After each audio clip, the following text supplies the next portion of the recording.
Clay Battelle makes history as the clock ticks down 3, 2, 1, and the Seabees are going to the state championship for the first time in school history. On your home for Clay Battelle sports, this is the Seabees football pregame show from WAJR. Snap is back. Cohen to throw again. He steps up, fires it deep, and that pass is caught. And this is Ponzeroff. He's going to take it the distance. Another big play, this time in the pass game for the Seabees. Cohen takes the snap, drops back to pass, throws it one-on-one with Josiah Morgan. He's got it in the end zone. Touchdown, Clay Battelle. Hear the voices of the Seabees where they recap and preview games. Hands it off to Snodgrass. Snodgrass cuts across the middle of the field, keeps breaking tackles, keeps going down to the 5. He's going to carry him to the end zone. Touchdown, Clay Battelle. Talk with head coach Aaron LePeau and look at all the games happening around the Mountain State. They fake the handoff. They're going to roll out here. Throws it over to Ponzeroff, and he catches it. He caught it one-handed, and he's going to go to the end zone. Touchdown, Clay Battelle. Pauly looking. And he's got pressure, and it's intercepted! It's intercepted! Now, here's your host, Ethan Collins.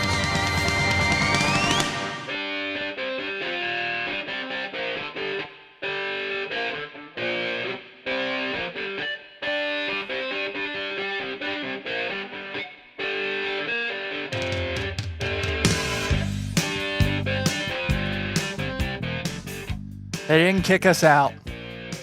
We got a second year contract extended.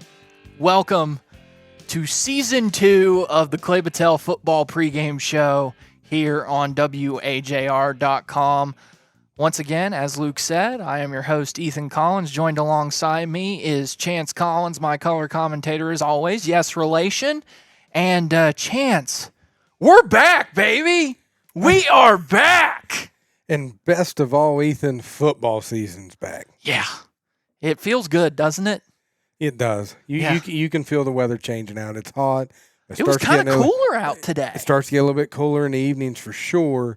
And it's just, you feel that and you know it's coming. You know it's probably going to be, weather permitting. We ain't getting downpoured on like we've been getting here locally. But you feel like, it's going to be a nice humid night come next Thursday. And it just looking forward here as we get ready to, I guess, kind of pre-show all the classifications of Pre-show football. the pre-show? Yeah, pre-show the pre-show. So we're going to do things a little bit differently. The intro that you heard is the kind of format to our normal pre-show, but I wanted to give you guys at home, whoever may be listening, whether you're a Seabees fan, maybe you're not a Seabees fan and you're just kind of joining to the party, maybe those middle school parents that have just come up, welcome. We are your hosts as always. You can catch us every Seabees football game on WAJR.com. Just click the high school sports tab. You'll see all of the drop-down options below of all 3 high schools in Monongalia County. Just click on Clay Battelle, and then just click on the unmute button on the streaming service, and you will find us free of charge, by the way. That's not very often anymore. No, it's not. Say it's free of charge. Everybody's charging for things now. Yeah, so it's going to be a lot of fun, and I don't like to make promises. Who knows? Maybe this show will get a pregame show sponsor, or we're in the works with that. Who knows? We might be on the video stream. There might be a video stream coming for Clay Battelle football games this year. Like I say, I don't like to make promises, but let's just say the runner-up has been quite kind to the football program of Clay Battelle.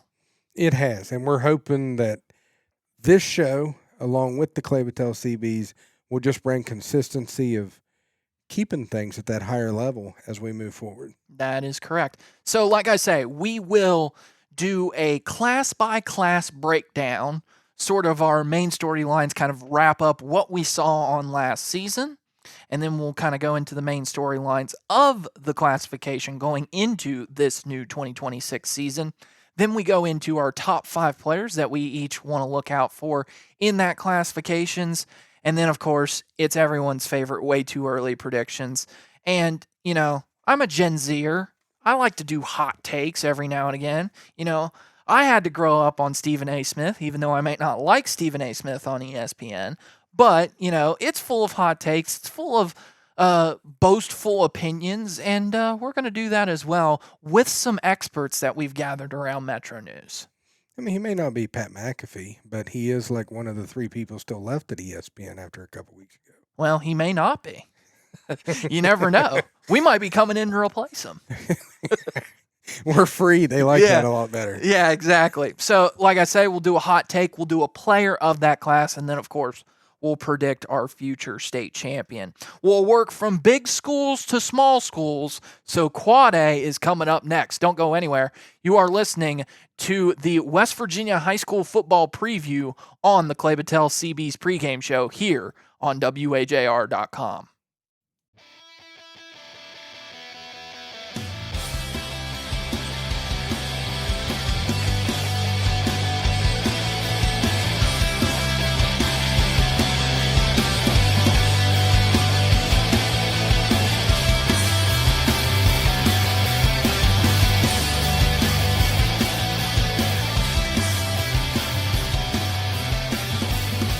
Welcome back to the preview show here on WAJR.com.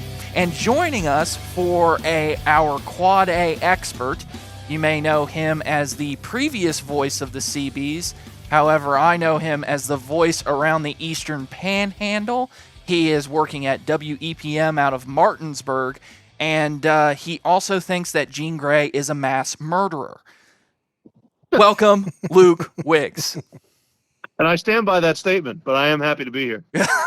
I do not stand by that statement. They basically said she's not a mass murderer.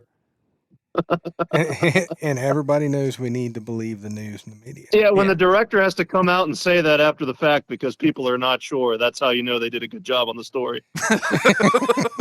We're talking about Spider-Man Chance, if you couldn't figure that out. I figure we had at least had the Marvel Universe in there. So.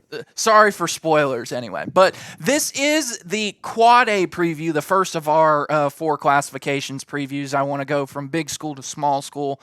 So, Luke, you are our Quad A expert, but we cannot get into Quad A without talking about how the season ended last year between Martinsburg and Morgantown, and all signs point to us having a rematch like that again. But I just want to first start off by saying what a absolutely bonkers state championship that we had happen last year. Yeah, I mean, you're absolutely right, especially since it was such a snooze fest of a regular season game. I mean, Martinsburg, it showed us a lot of things about a Martinsburg team these last couple of years that have looked really invincible since Dave Walker's come back. It's one of the rare times since I've been out here that Martinsburg has not had the best player on the field, and I think that really affected them early. And it didn't really seem like they kind of flipped that gear and played like they should until the fourth quarter. Morgantown had a great game plan. Coach Beiser had a great game plan.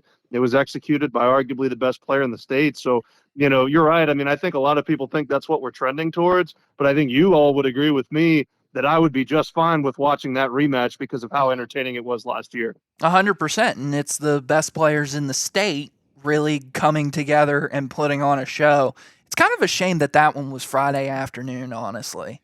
It was. I mean, some way you feel the luster. You want it to be under the lights like the year before when you think of what was at Martinsburg and Spring Mills. On Saturday night, it was to cap it off. And that was a phenomenal game there. Like, Quad A has not disappointed since the move to Charleston.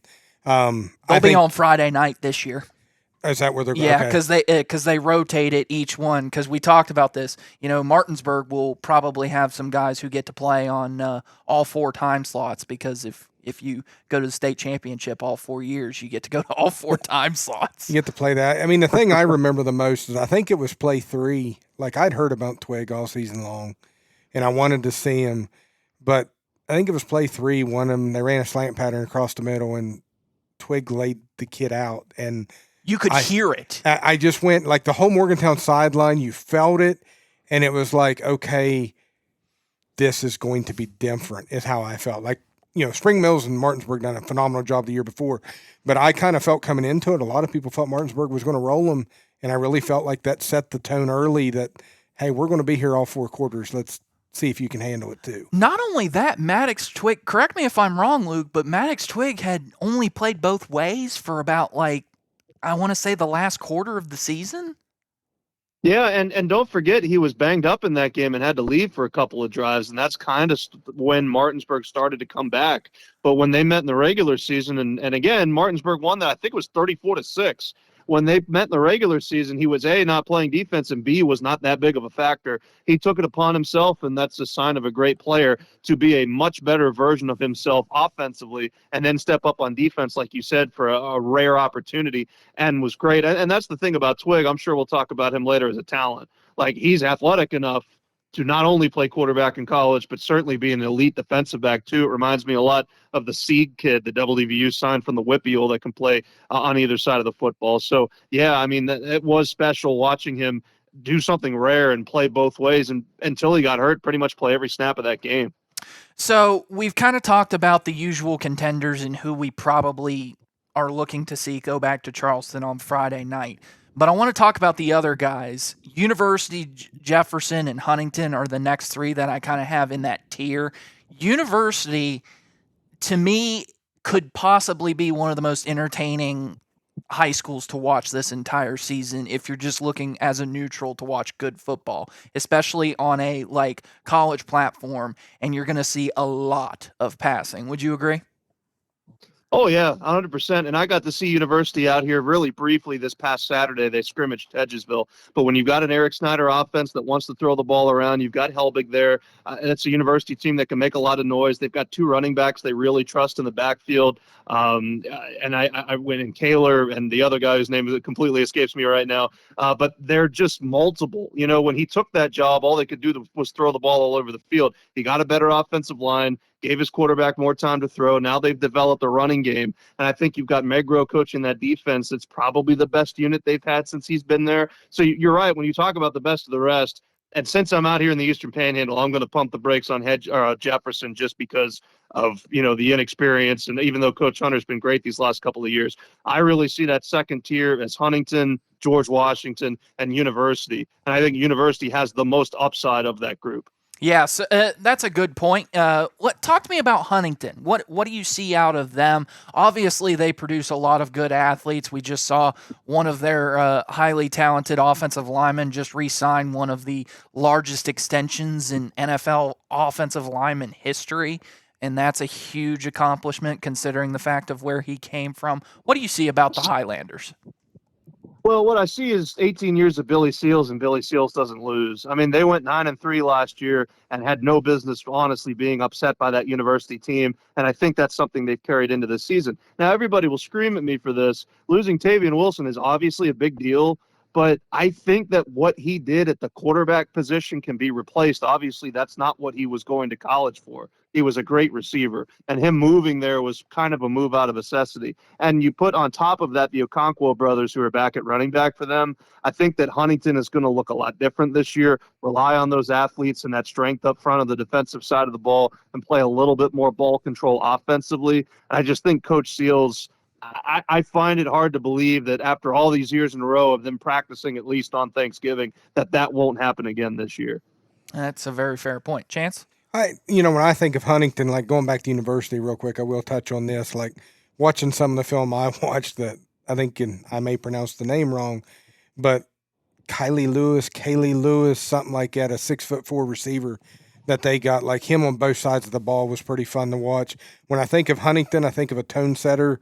Is it Elias King? I think's their middle linebacker. Yes. That just, when I watched on film, looked better than everybody else on the field when he was out there. Yeah, I would imagine that Marshall and maybe even West Virginia would probably be looking at a linebacker like Elias King. So you talked about George Washington. I don't know a lot about them. Give me your synopsis on them.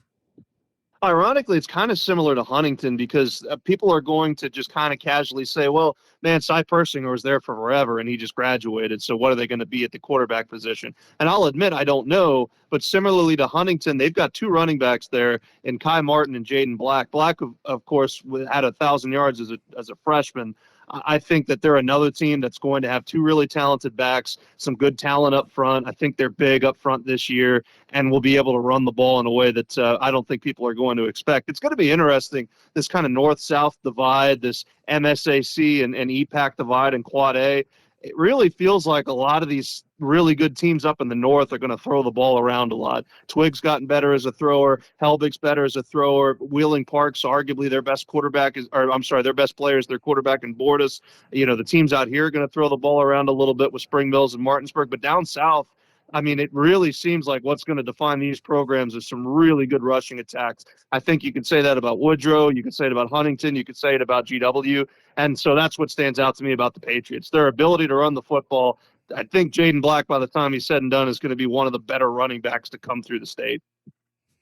And I've noticed with George Washington, looking into them, you brought up the big uglies up front, which to me, that's where a lot of ball games are won. And both them guys are playing both ways. Like, I think there was a couple at like 6'7", 290, another guy at like 6'6", 265 that, much bigger than 265. He looked like nothing but muscle to me. But, like, I think they're going to be able to move some people on both sides of the ball.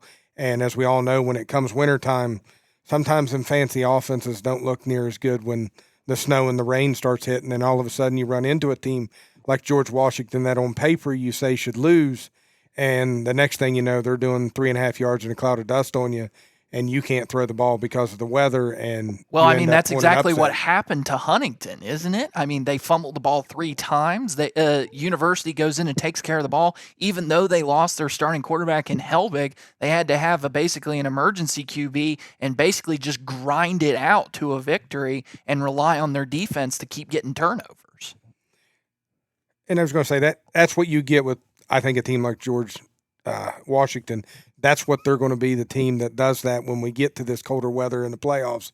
You may see them pull some upsets because they just got the big uglies up front to control that line of scrimmage. Before I get into my rankings, Luke, is there any major transfers that we should be aware of in Class Quad A? I know AAA is the one where I'm going to be going through a list until tomorrow, but Quad A got anybody moving? Yeah, I think I'd have to lean on what I know from the EPAC here. The biggest transfer out here by far was Chaz Milburn, starting quarterback at Hedgesville the last 3 seasons, transferred to Spring Mills. To really briefly talk about Chaz, he's an incredible talent. He started for them as a true freshman. He's been talked up a lot, but because of the lack of ability that they've had at Hedgesville these last couple of years, he's had not 1 but 2 just debilitating season-ending shoulder injuries. So the question is now at Spring Mills with the best O-line, best running backs, best receivers, how good he could be. He's got college upside. And then you had a couple of starting linemen from Jefferson transfer to Martinsburg. That was the big question with Martinsburg, is they lost all but one of their starting linemen. Well, they get Hedgesville's best lineman to come in Faircloth, and they get 2 starters to come in from Jefferson as well, and just kind of rebuilt that line on the fly. So those are kind of the big Quad A impact transfers specifically out here. All right, so let's go ahead and get into the rankings. I'm going to open myself up to criticism here, so bear with me. Basically, what I have in Quad A, Martinsburg at 1, Morgantown at 2, University at 3, Huntington at 4, George Washington at 5, Jefferson at 6, Spring Mills at 7, then Wheeling Park at 8, Woodrow Wilson at 9, and out of necessity, I just kind of put Oak Hill in there at 10. Luke, you are also a voter on this poll. Am I allowed to disclose your vote? Just because I like you so much, I'll say yes. All righty. Okay. Morgantown at 1, Martinsburg at 2, George Washington at 3, Huntington at 4, University at 5, Spring Mills at 6, and then Washington at 8. Wheeling Park at 7, Washington at 8, and then the rounding out the top 10 is Parkersburg and then Oak Hill. So we had a little bit of differences there. You put Parkersburg in there as well. Since you are our EPAC kind of extraordinaire, tell me a little bit about Washington and why you put them in the top 10. Well, I think they're going to be the 3rd best team out here just based on what everybody lost. Musselman lost a lot of their skill guys. Hedgesville lost virtually everybody, and they're starting over with a new coaching staff. And then Jefferson, I just mentioned, they lost 2 starters in the line, their leading rusher and their quarterback, Jackson Rockwell, who led them to that kind of impressive midseason turnaround. So Washington just kind of de facto, to me, I think they're the third best team in the conference. And if you're the third best team in the EPAC, I think you're definitely a top 10 team in the state. Terry Ray, it's really interesting. This season is going to be kind of the antithesis of him as a head coach. He got the job at Washington because of an incredibly exciting offense built around Gavin Barkley at Berkeley Springs when he was there and they were in Class AA, where they threw the ball like crazy. So he's kind of been an air raid, chuck it down the field kind of head coach. But when you look at what Washington has this season, they returned 3 very good college-type talent running backs in Phillip Shields, Alan Casey, and Mack is the third one. So they're going to be kind of a ground and pound team. They're going to have a first-year quarterback in Neil Powell, but I think he's a good game manager. And guys out of nowhere, and I didn't write down the young man's name, I apologize. They showed up at EPAC Media Day that we had last week with a guy I had never seen before, who's a 6'7" left tackle who's committed to Long Island University. And they have a lot of their offensive line on top of that back as well. And they're a great defense. They blitz like crazy. They play a kind of a modern 4-2-5. Just based on their schedule, if they can start the season with a win over Woodrow, which I think they will, I really see a path for the Patriots to win 6 or 7 games, have a shot at hosting in the first round of the playoffs. But they're, I think, a team that isn't being talked about out here enough that will be talked about more as the season goes on. Just to put it on record, Ethan, I'll do top 5. I did not do top 10. Fair enough. When I done my notes, but I got Morgantown at 1 until you knock the champ off. You know how I feel on that. Martinsburg at 2, Huntington at 3. I just think the elite speed Huntington has is going to be fun to watch. I even watched, there's a guy that played more JV than varsity last year, a receiver that looks like he's every bit of under a 4.5 40 that they're going to be bringing up the start that I think is going to be fun to watch. University and then George Washington, because like I said, I think up front they're going to be a force come playoff time. All right, so let's go over our players to watch. Luke, I'll kind of let you chime in with any players that we may have missed between the two of us that you believe deserve mention. We just picked our top 5 players in each class. I put Elias King from Huntington, Brian Dick. I list him as an athlete from Martinsburg. Harrison Helbig, the quarterback from University. Boston Todd, probably one of the guys that I enjoy watching the most in the entire state. Wide receiver, defensive back out of Martinsburg. And then, of course, rounding it out, you've got the safety/quarterback of Maddox Twig in Morgantown. Chance?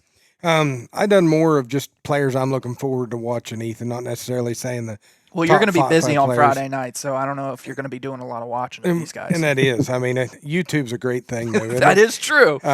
Metro but- News website, man, it's got full game replays that you can go and watch guys play. But Kellen Reif and Huntington, as I said, if I'm pronouncing the name wrong, I apologize to any of these kids. But Kaylee Lewis, the wide receiver at a university, Harrison Helbig, the quarterback at a university, Elias King, the linebacker at a Huntington, Boston Todd, the wide receiver at a Martinsburg, and most looking forward, and I don't know, the surprising part may be more on defense than offense, but Maddox Twig just enamored me last year in the title game. I think Kaylee Lewis is KK Lewis. Is that KK. Yeah, Is it KK? Is that he goes by KK, and the only reason I know that is because he is a very entertaining basketball player to watch, and I covered a whole bunch of university games last year. So KK Lewis, tight end sort of wide receiver package there. When I watch the highlights, to me, once again, you know me, I'm a defensive side of the ball, and the kid was just immaculate on the defensive side. Luke, anybody we might have missed? I'd throw the Kaler kid into the mix there from University. Their running back, he's going to be overshadowed by Helbig, but he certainly deserves a shout. I mentioned Jay Bordas. Wheeling Park is probably at best a quarterfinal team, but he was the second best player behind Brennan Wack last year for them, and he's going into his senior year. And then out here, I talked about Chaz Milburn already. He's probably the player from the EPAC that's going to make the most statewide noise that you haven't heard of yet. Chris Williams, who also transferred into Spring Mills from Hedgesville, has a chance to do that as well. But that's kind of where I put it. In terms of, from my Eastern Panhandle point of view, I think the only people that have a shot at winning Metro News Player of the Year, or, that lesser award, the Kennedy, is probably just Todd and Brian Dick. Yeah, I mean, it's going to be a great year for talent in Quad A. I think that conversation starts with Maddox Twig, then maybe a small gap, and then you see Brian Dick and the other names start to come up. But there's a lot of good talent in Quad A this year. All right, let's move on to our way too early predictions because everybody likes to make predictions in August. I even submitted a question, your hot take of this class, something that you may not feel like a lot of people would say would happen, but you think will happen. Chance, I'll let you go first. Hot take. Catch me off guard there a little bit, Ethan. I don't know. You've caught me off guard completely. Like I'm not on the hot take. I'm trying to think of what to put there. I'll go with this. I think that the title game will not be Martinsburg and Morgantown. Okay. I think there will be a surprise upset on the way. And if I had to predict right now, there's some part of me that title game may be both teams from Monongalia County. Oh, so Clay Battelle and University, and University, So, okay, that's an interesting statement. I'll go with mine. I do not think Martinsburg will lose a game.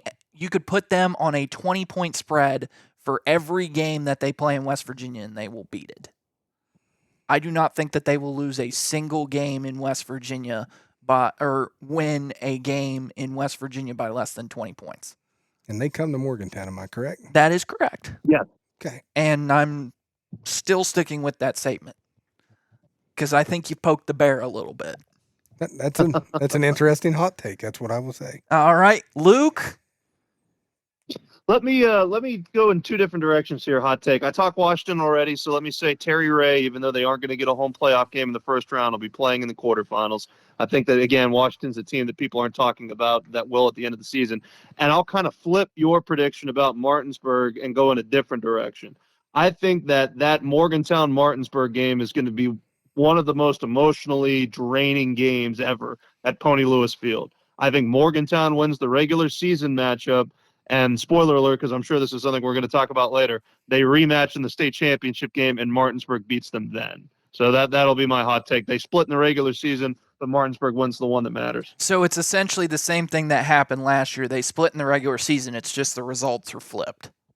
Right. Okay. I can get down with that. All right. Chance, your player of the class in Quad A. I think I know where you're going to go with this, but It's Maddox Twig. I mean, I don't remember the last time I watched somebody look Martinsburg in the face the way that kid did and didn't flinch. Like he kinked their armor by play number 3. And yes, he took a couple series off. And what I find funny to show how good of a player you are is kind of what Luke said. He spent 2 series roundabout, I don't know, may have been 3 on the sideline. That's when Martinsburg got back in. Was when that kid went off the field. I think that shows how much he affects the game. And now that he's stepped up and he's playing both ways, I'm just looking so forward to watching him play. Luke, your player of the class? I'll go in the different direction of that, Martinsburg-Morgantown rivalry, and I'll go with Brian Dick. And here's the reasoning. Maddox Twig is the most talented player in the state, and I hope that his career ends with him signing a letter to play at West Virginia University. However, with Coach Beiser, with the way that he likes to play, and with the possibility of Twig maybe playing a little bit more on defense than he did last year, I think the counting stats will be there. And what Martinsburg tries to do offensively with Todd, with Christian Irving, who's a sophomore wide receiver who's great. They've got 2 running backs that can really catch passes, and Kevin Myers and Kingston McDonald-Gibson, that Brian Dick will have the opportunity to get the counting stats in a way that Maddox Twig won't. And that will give him a statistical case to be the best player in the classification. Now, don't get me wrong. I mean, if I'm a college program, I would be happy with having both of them in my program. I would lean Twig as a total talent. But again, I think Brian Dick has a chance to put up some crazy numbers. I will make this caveat, though. Martinsburg was not able to pick up a 10th game. They're only going to play 9 games in the regular season.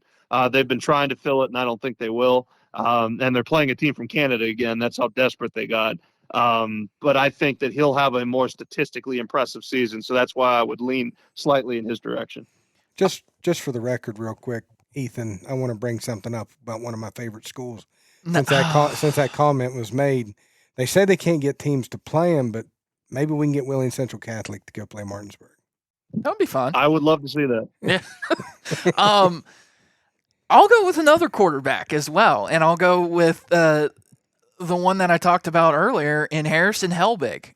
If you want to look at purely just stats, I think Helbig's going to be a stat sheet stuffer. He's probably going to have the most yards. He's probably going to have the most throws, and he'll probably have the highest completion percentage in the entire state.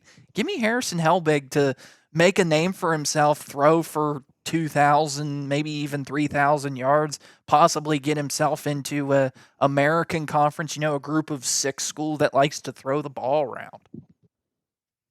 I like it. All right. And now, lastly, your state champion. I'll go first this time because it coincides with my hot take. Martinsburg will not lose a game in West Virginia or win a game in West Virginia by less than 20.5 points. So once again, I will go with the Bulldogs of Martinsburg winning the state championship. Chance? I'm famous with the you got to knock the champ off. And as long as the champ's bringing their quarterback back, which is probably, as we've discussed, maybe the best player in the state on top of it, I got to go with my Higgins here in Morgantown. All right. Luke? Again, I just think top to bottom, and you think about the chip on their shoulder, and you never really need to give a reason to tick off Dave Walker, I should say, to make him play better. Dave Rogers is the basketball coach at Martinsburg. I just think that the Bulldogs, they've rebuilt their offensive line. They've got multiple receivers that'll be playing in college. They've got multiple running backs that'll be playing in college. They've got a quarterback that'll be playing in college. And I think it's important for them to get that second bye week they have this season, I think is really going to help them with wear and tear. I just think that, again, even if they drop the regular season game to Morgantown like I predicted, they're going to get on a run off that second bye week going into the postseason where they just slaughter somebody in the first round and just keep it rolling from there and then get the chance to win the rematch down in Charleston. All right. So there you go. Our way too early predictions and a synopsis of the Quad A around the state preview. Luke, I really appreciate you coming on. Anything you want to say about the CBs this season? I know you pretty much get all of your information from me, but at the same time, though, you got anything you want to say about the CBs? Yeah, I mean, it made me feel good to see them down in Charleston last year. I mean, the whole community showed up. It was a special team and a special time, and I'm sorry it didn't end the way that Clay Battelle fans wanted it to. But, I mean, you went toe-to-toe with the team on the brightest stage in the state, and I couldn't be prouder. Thinking about my first time stepping onto a practice field, trying to get prepped up for week 1 of our broadcast down in Gilmer County with Ryan Wilson still as the head coach, and then to think about that team really giving Wheeling Central 3 quarters of hell before falling apart late. It did my heart a lot of good. I would love to see it again, this time with the CBs hoisting the trophy. All right. I appreciate that, Luke. Thank you for your time, man. All right. Thank you. All right. That's going to do it for the Quad A preview, and we'll be back with AAA right after this.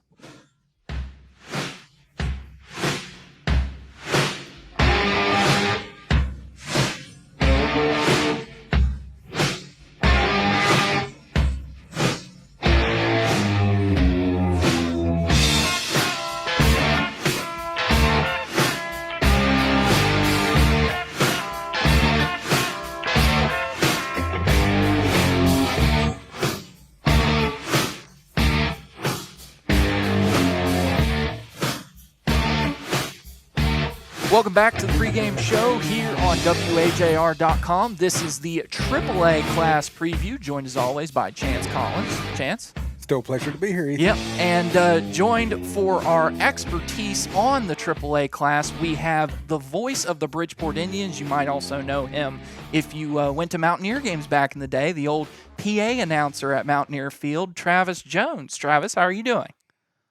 Hey, guys. Thanks for having me. Hey, thank you for coming on. So, since you are the Bridgeport Indians play-by-play announcer, I figured you would be a best-case scenario for, talking about top talent in AAA. So, I feel like every time I get to AAA, especially since we've gone to 4 classifications, it's one of the most interesting ones. You kind of have some, you don't really have usual suspects, but people come in every year. The same 2 teams don't really play in Charleston. You don't have as many dynasties. certainly you have the usual suspects like Bridgeport, like Herbert Hoover, like Fairmont Senior. But at the same time, the team that always comes up on top is a little bit different. This year, we had Princeton come up on top against Nitro, and both of those teams are kind of in a little bit of a rebuild, would you say?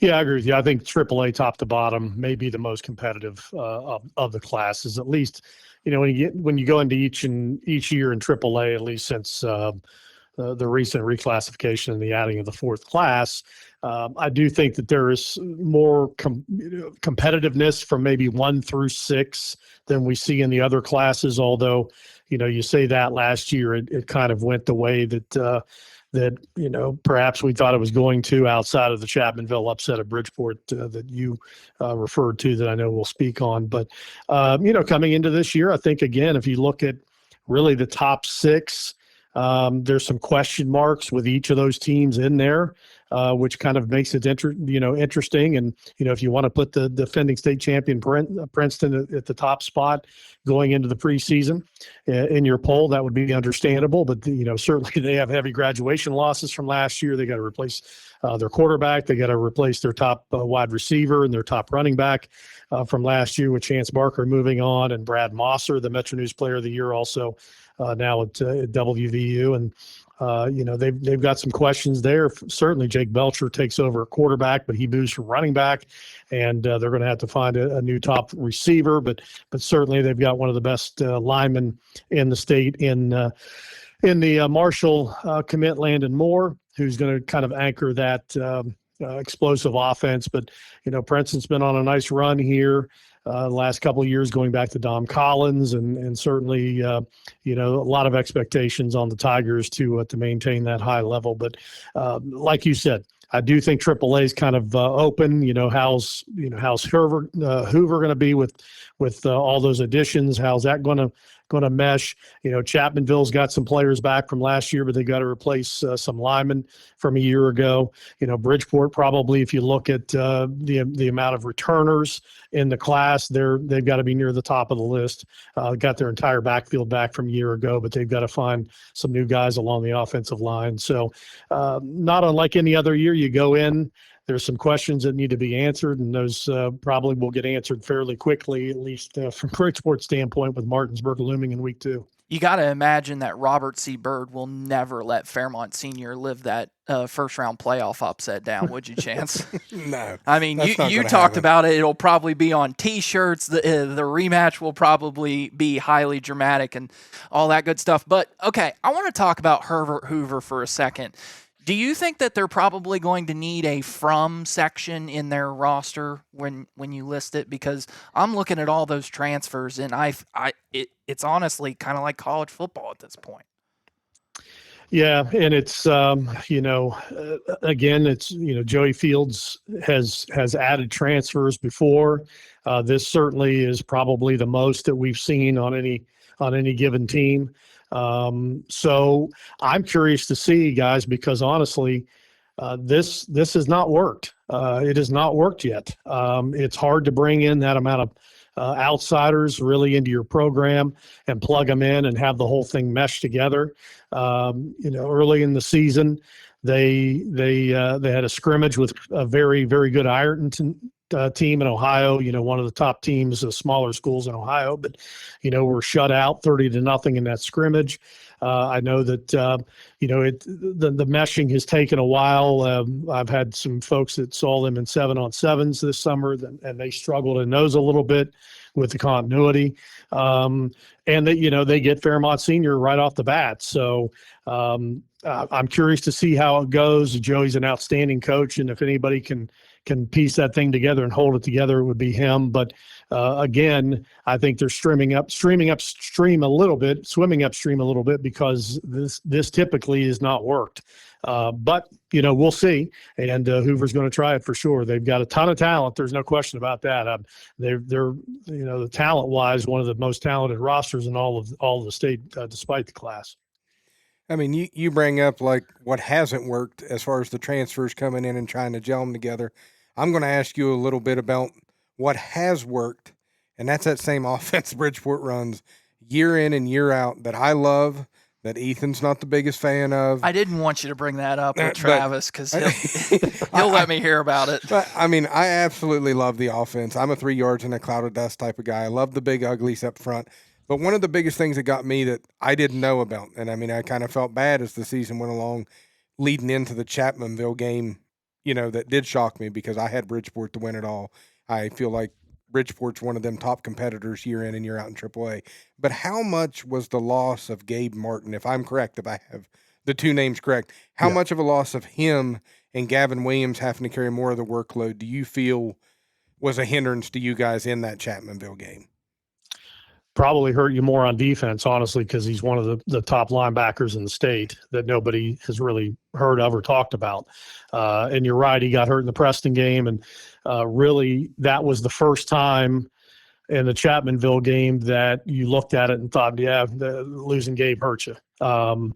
Just, from the ability from Chapmanville to hit a couple of big pass plays with their tight ends, which, Gabe, because of Gabe's vacancy, they had to move a safety down to linebacker, and thus your one of your best safeties wasn't at his natural position. So, but that's part of the game. It's injuries, and Bridgeport certainly had their opportunities in that game.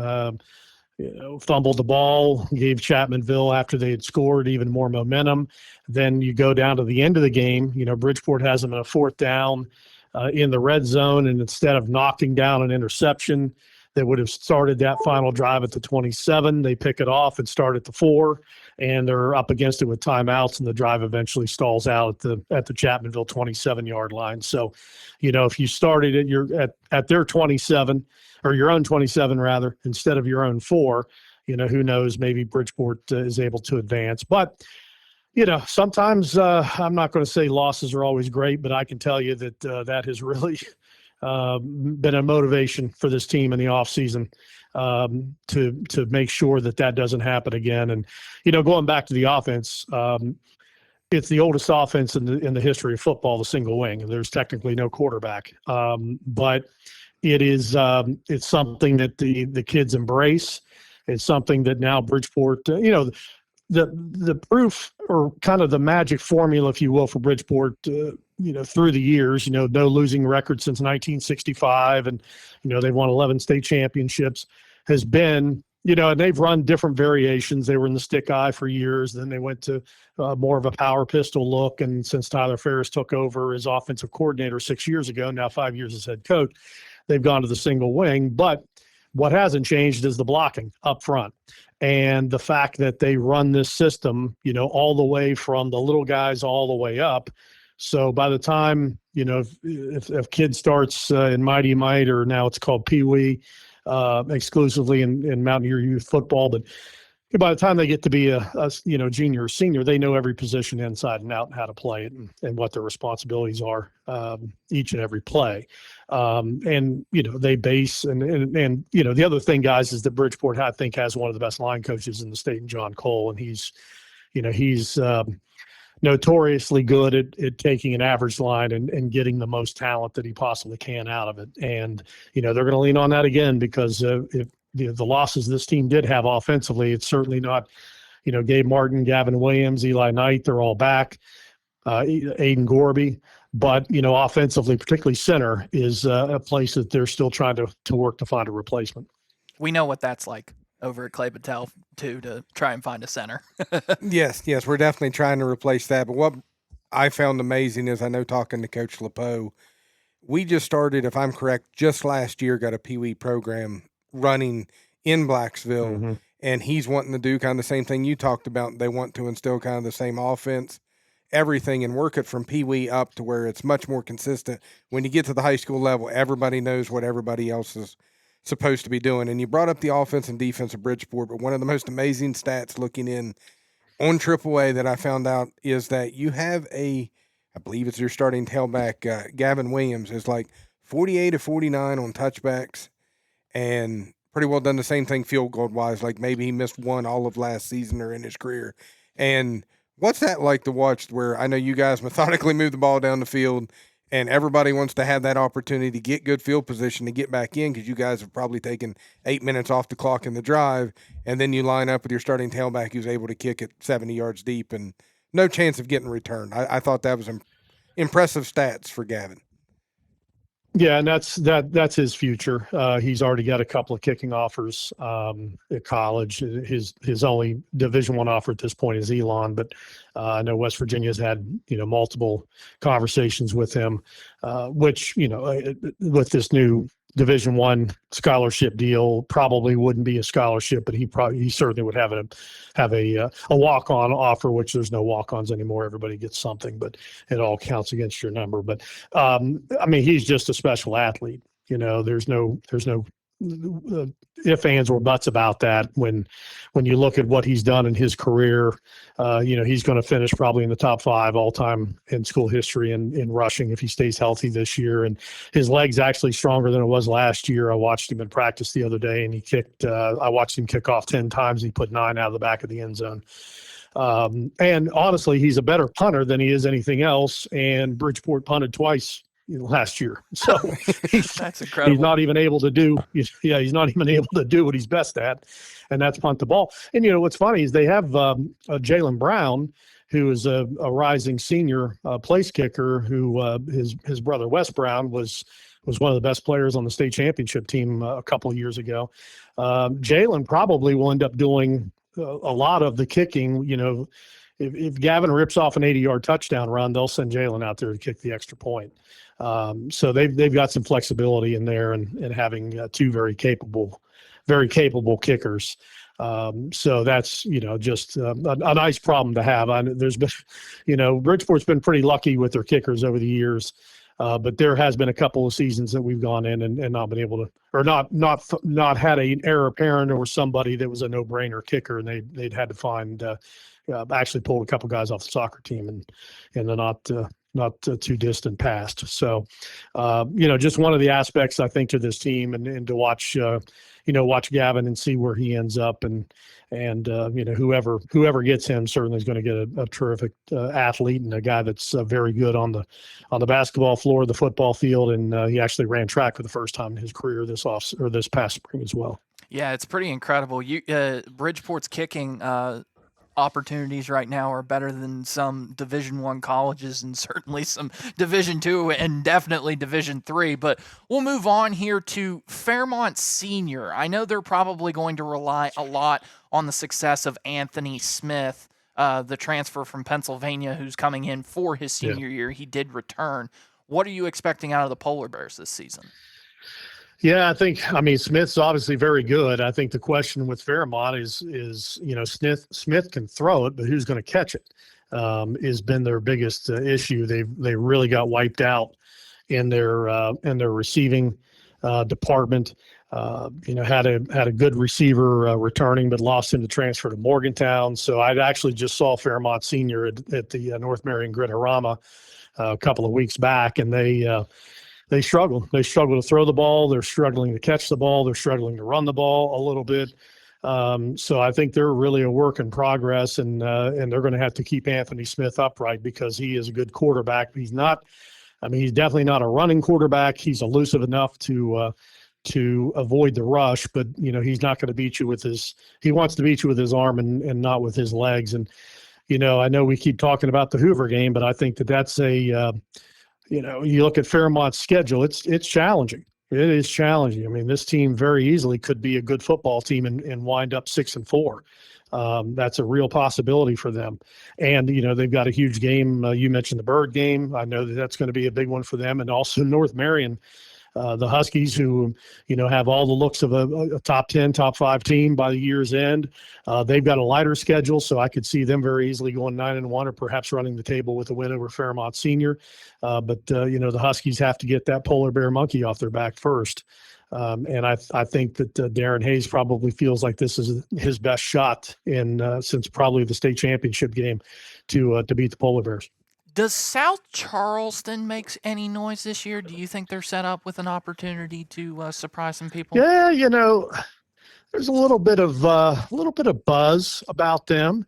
They we're just obviously decimated by the transfers the last couple of years. So they've been, trying to dig out, and it wasn't all just kind of lack of talent. And, coaching staff was in flux before that. So I think Donnie May's in his second year. I think there's a possibility that he holds this thing together, and, they've got a challenging schedule as well. But I do think that they're one of the teams, not to jump ahead on your segments, but I do think they would classify as one of those teams that, is bubbling under as a sleeper.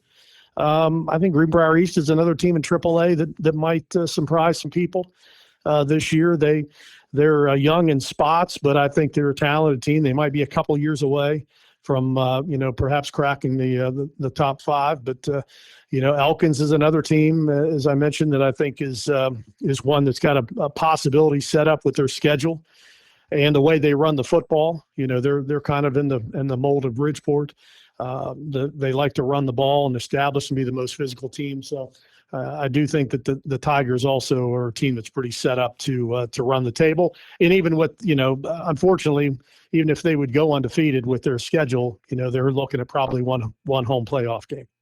So with that, we will move on to our players to look out for in AAA. I'll let Chance go first with his 5 players to watch. I'll give my 5, and if we missed anybody, Travis, be sure to call us out and let us know. So, Chance, I'll let you go ahead. I'll start up with number 1. I keeping an eye on, like I said, just guys that affect Friday night is what I'll say, in no particular order. But Malachi Hope, the running back out of South Charleston, a transfer from I think it's Riverside. I expect big things out of him. You got the Landon Moore, the defensive tackle / left tackle down there in Princeton. I think is just going to be fun to watch. I love my big uglies up front. David Robinson Jr., the running back at Herbert Hoover, with all the talent coming in, I think he's somebody to watch because I don't think he's going to be able to be keyed upon as he has been. And I think I could see big things like Capital. I felt like when he was there, he got keyed on a lot more. And then I'll end it. I mean, I'm highly impressed with Anthony Smith, but I will have to admit, Travis has me a little bit scared that maybe he don't have the talent around him I expected. But I just want to end with, Gavin Williams, that just impressive tailback, but it's the special teams thing that just amazed me when I looked into him, like how much he can affect the game. Yeah. Another transfer I want to highlight, TK Porter, the wide receiver. I guess you could just say all-around weapon. He transfers from Nitro to Herbert Hoover. I do have Landon Moore, the offensive lineman from Princeton, who I believe is committed to Marshall. Anthony Smith, quarterback of Fairmont Senior. Gavin Williams of Bridgeport. And one guy you didn't mention, we talk about all these transfers, but the guy who's going to be getting them the ball, Peyton Grigsby, the quarterback of Herbert Hoover.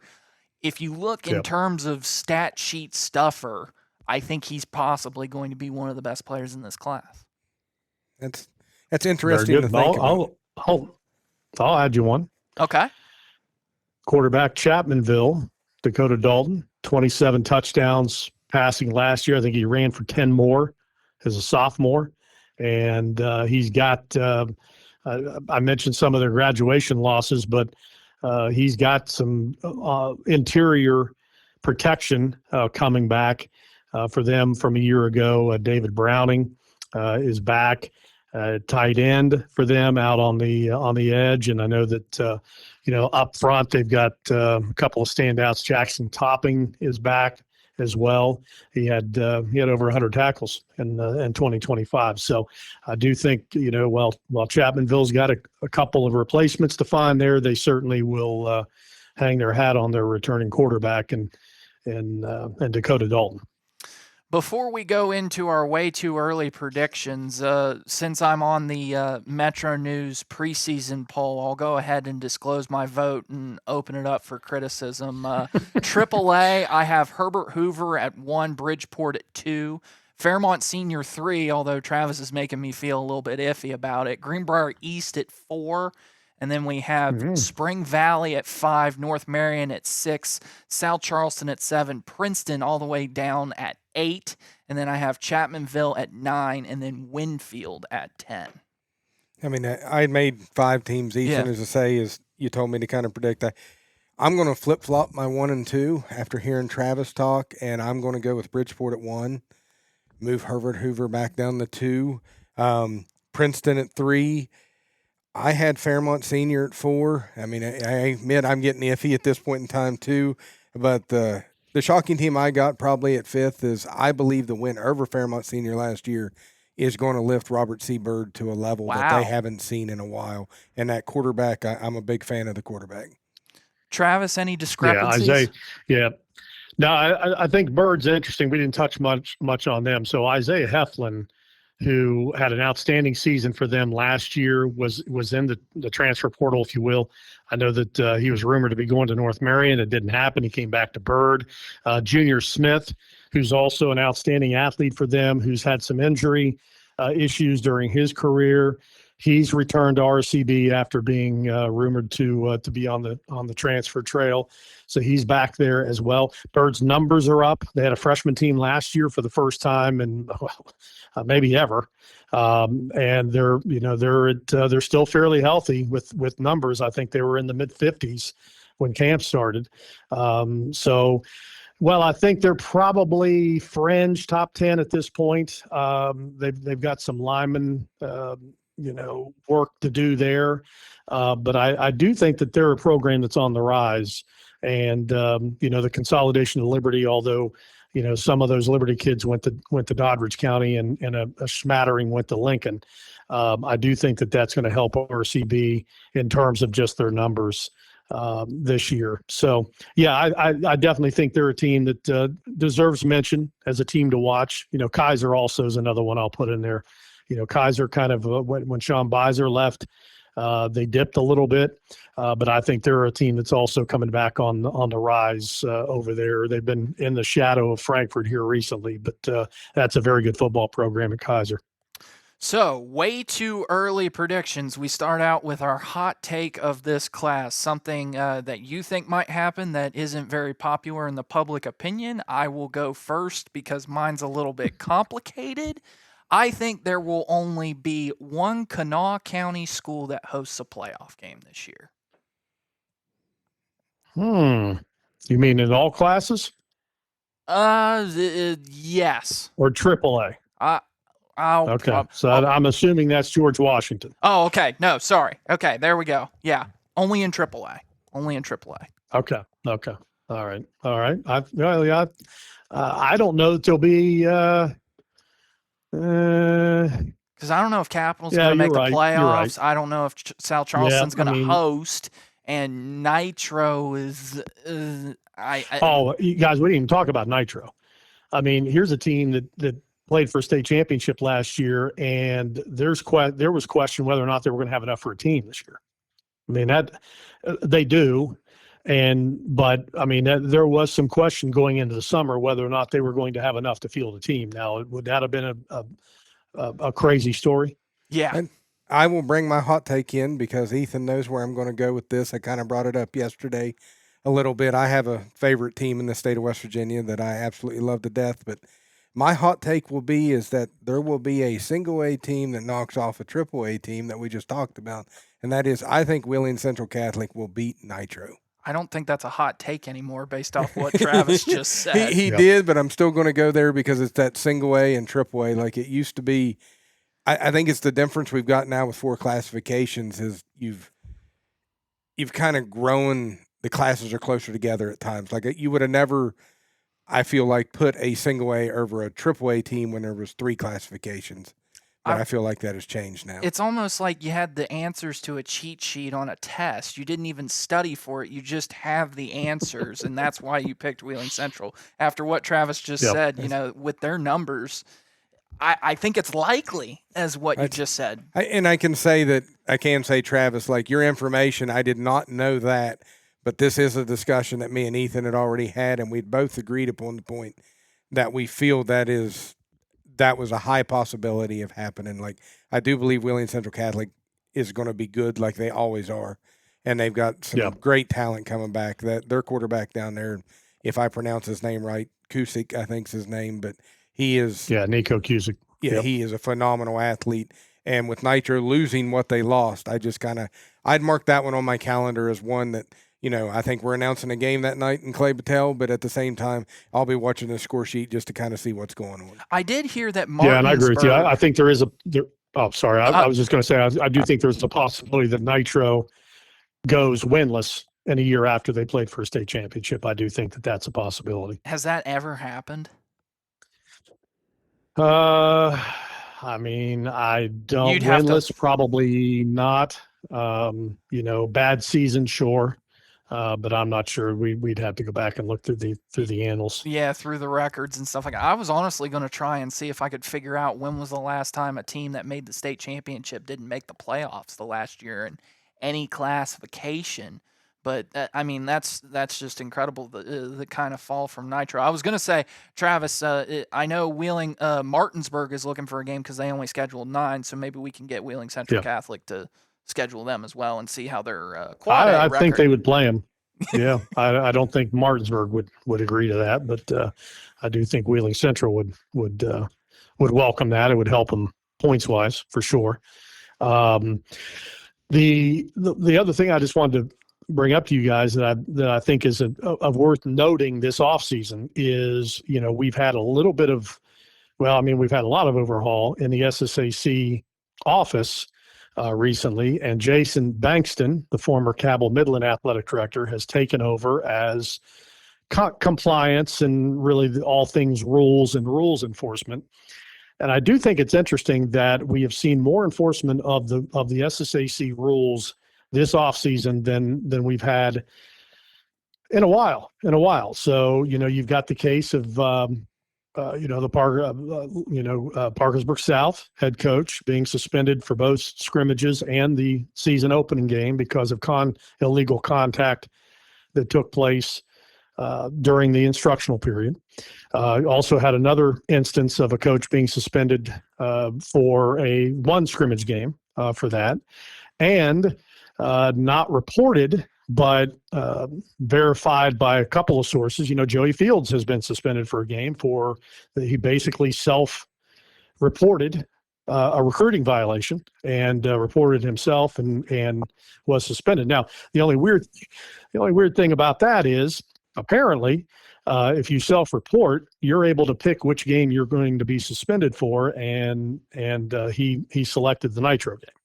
So I think that also gives you a little indication as to what Nitro's expecting this year. But I did find that interesting, and I do think that while everybody wants to see the rules enforced and wants to see punishment for the rule breakers, I do think this is a nice step forward for the SSAC that they're finally able to send a message to these schools to stay within the boundaries of the rules. And, now we know that the open recruiting is now closed for the most part. You still have the issue of, the issue that we had before, honestly, that some of these schools took advantage of, and that was, listing addresses and, renting apartments, if you will, and the student athletes actually not living in the apartments.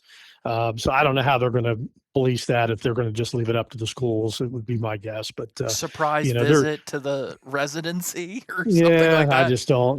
That's the problem. Has always been the problem. The SSAC just is not built to try to go out and investigate everything. You basically have to take anything to them and present the facts to them to get any resolution of any rule breaking. But I did like that this offseason they released a handful of cases of some punishments being dished out. What about the hot take of this class? Do you have one, or? Well, just kind of covering a couple of things that we talked about. I think that first and foremost at the top of the list, the most intriguing situation, no question, Hoover, and how that works out. Certainly. If you want to go pound for pound most talent, there's no question they're number one. So, do they end up in Charleston, or do they not? To me, that's the biggest question with this class, without a doubt. Everybody else is Princeton dip. Can Bridgeport live up to the expectations? What goes on? Was Chapmanville a flash in the pan last year? But to me, and I don't know if you guys agree, I think the Hoover story going into the year in AAA, no question, is the headliner. Player of the class. This is the player that we think will be the most impactful in the class of AAA. Chance, I will let you go first this time. Gavin Williams, because of special teams. That's just what I'll go with it. That's what Special teams wins ball games. Is that special teams does. I mean, there's three sides of a football game, and you got to be good at all three of them. And I think he separates Bridgeport from a lot of teams at special teams. The next one I'll just kind of put as an asterisk, somebody that I'm looking forward to watching, and I'm hoping Travis may be a little bit off on this, is I hope Anthony Smith gets some help, because I do think the kid is a really good quarterback. I did not expect him to come back this year, and the fact that he did, I hope he has a better season than kind of what Travis was talking about, that he may not get no help. My player of the class, I think Peyton Grigsby's going to absolutely tear it up at Hoover. He's got weapons galore, and I look at stat sheet stuffers. He's probably going to lead the class in passing yards, passing completions, percentage, and all that good stuff, and probably passing touchdowns as well. So any kind of passing stat, you'll look to see him. And honestly, as Travis said, they're positioned greatly to put themselves into success and play in Charleston and possibly win a state championship. And usually the easy answer is to say, who was the most impactful player on the best team? And as of right now, I think Hoover is the best team. So, Travis? I'll throw out, I got to go with Gavin Williams, my boy. However, my second selection will be, I think, Jake Belcher, the first year, although senior, but first-year quarterback at Princeton. He's going to put up big numbers. I don't know if he's going to be the player of the year, but I think he'll be in the conversation in AAA years in with Nathan Tanner's offense. All right. So now comes the state champion. Who do we think hoists the trophy on the first weekend of December? I will go first. Said it before, I'll say it again. Hoover's the most talented team on paper. I think we get a rematch of not last year, but the year before in Charleston. This time I think Hoover comes out on top over Bridgeport. Chance? I will go, me and you talked before, but I'm flipping. I ain't going to lie going into this, since this is going on the record. You brought up most talented team. I still think the most talented team last year was Bridgeport. Injuries caught up with them. I'm going to say that the most talented team loses out this time to Bridgeport. I'll go with you. I think Hoover's going to get there. It's just going to be a matter of, can they stop Bridgeport's offense? And it may come down to a field goal by Gavin Williams to win the game. That's fair. Travis? Okay, guys, I'll throw a curveball. I'm going to go rematch with the quarterfinal last year. I think Chapmanville and Bridgeport end up in Charleston, with Bridgeport not making the same mistakes of the last, learning from the quarterfinal loss last year. I think the Indians win over Chapmanville in Charleston. Boy, that would be fun, wouldn't it? That was one of the most entertaining games I saw last year. So that would definitely make me happy to see that rematch. Travis, before we let you go, we're recording this on Tuesday the 18th. Yesterday on the 17th, you had a bit of flooding over at Bridgeport's athletic complex. I saw some of the pictures. Just wondered if you could provide some sort of update on that and offer my thoughts for you guys over in Bridgeport. And that just it's an absolutely crappy situation considering you just upgraded your facilities with that locker room.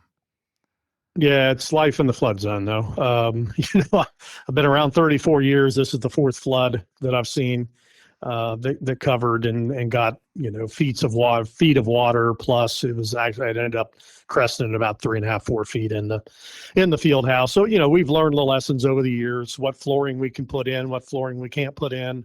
Luckily, unlike some other floods in the state, when the water does get into Wayne Jamison Field, it doesn't stay there long. So therefore, the mud is not as thick as before, and they've spent all day this 18th cleaning again on the 19th, and they'll be ready to go by the home scrimmage on Saturday. So, it's an unfortunate situation, but Simpson Creek will flood, and will flood again, and then it'll flood again. So it's just again life in the flood zone, And no community rallies like Bridgeport. There were volunteers down there at 9 a.m. this morning ready to go to work. So you won't even know it by the weekend that there was a flood in there. So we're very fortunate about that. Our bigger concern is we have a brand new video board we purchased that's being installed tomorrow, and it actually was sitting in water. So we boogied to get that out of there yesterday evening before it got worse. So we're hopeful that it didn't get any damage. We don't anticipate that it did, but that was the bigger concern, that we had that video board that was still in boxes waiting to be installed. I'll just say this, Travis. You brought it up, and I mean, I grew up in St. Mary's. Don't know if you know that. That's my alma mater.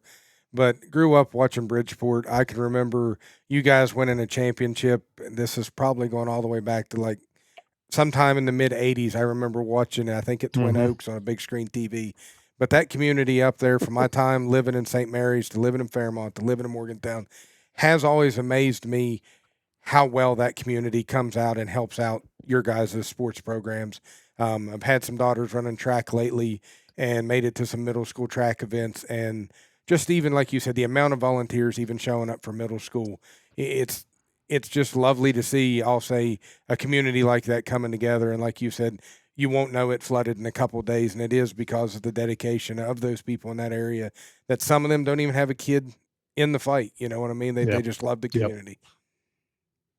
Yeah, thank you. Yeah, and again, I'm a transplant, 93, so not even a graduate, but it's definitely a program that's near and dear to my heart. As a member of the boosters and the president of the football boosters, that you don't have to make many, when you need something done, you don't have to make many phone calls to get it done, and yeah, a lot of pride, and obviously a lot of love for our kids is why we do it. And we do take a lot of pride in all of our sports programs, and been very blessed to have support of the parents and the administration and great coaches over the years. So it's been a fun ride, and it's a labor of love for me, and just blessed to be around for my 34th year. So looking forward to that as we get underway. Last question before I let you go. Are you looking forward to going to Blacksville to call the CBs versus Cameron on television next Thursday? I absolutely am. I have not been to the D-Mart in many a moon. I was, I think last time I was in Blacksville, I was out. I think I was a judge for the district fair out there. So that was like mid '90s. What were you judging? I've heard great things about the facility. I don't know. I think it was a talent show. Now that I think about it, definitely wasn't. I wasn't doing the livestock or anything like that. Yeah, I've heard great things about the facility. So yeah, I'm definitely Brad and I are looking forward to being out there and being on the call. And looks like might have a pretty good game too with Clay Battelle and Cameron. I know they both have top 10 aspirations. So really looking forward to that. And it's high school football, so no place I'd rather be on a Thursday night. All right. Well, Travis, thank you. I appreciate your time, and we'll talk again soon. Thanks, guys. Appreciate it. Thanks for having me. All right. That's going to do it for the AAA preview. We'll come back after this with AA here on WAJR.com.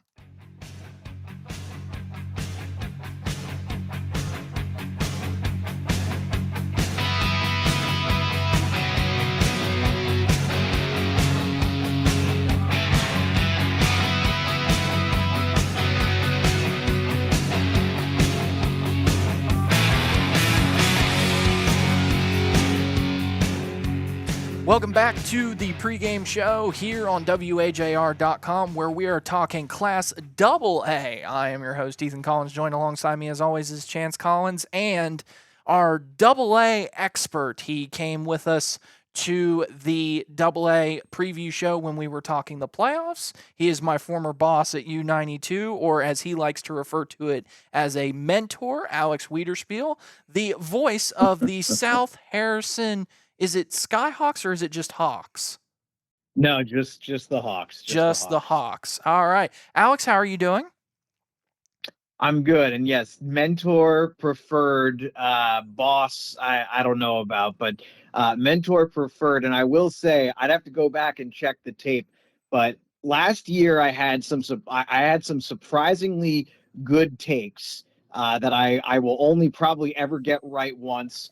In particular, Doddridge County and what they wound up doing a year ago in the postseason.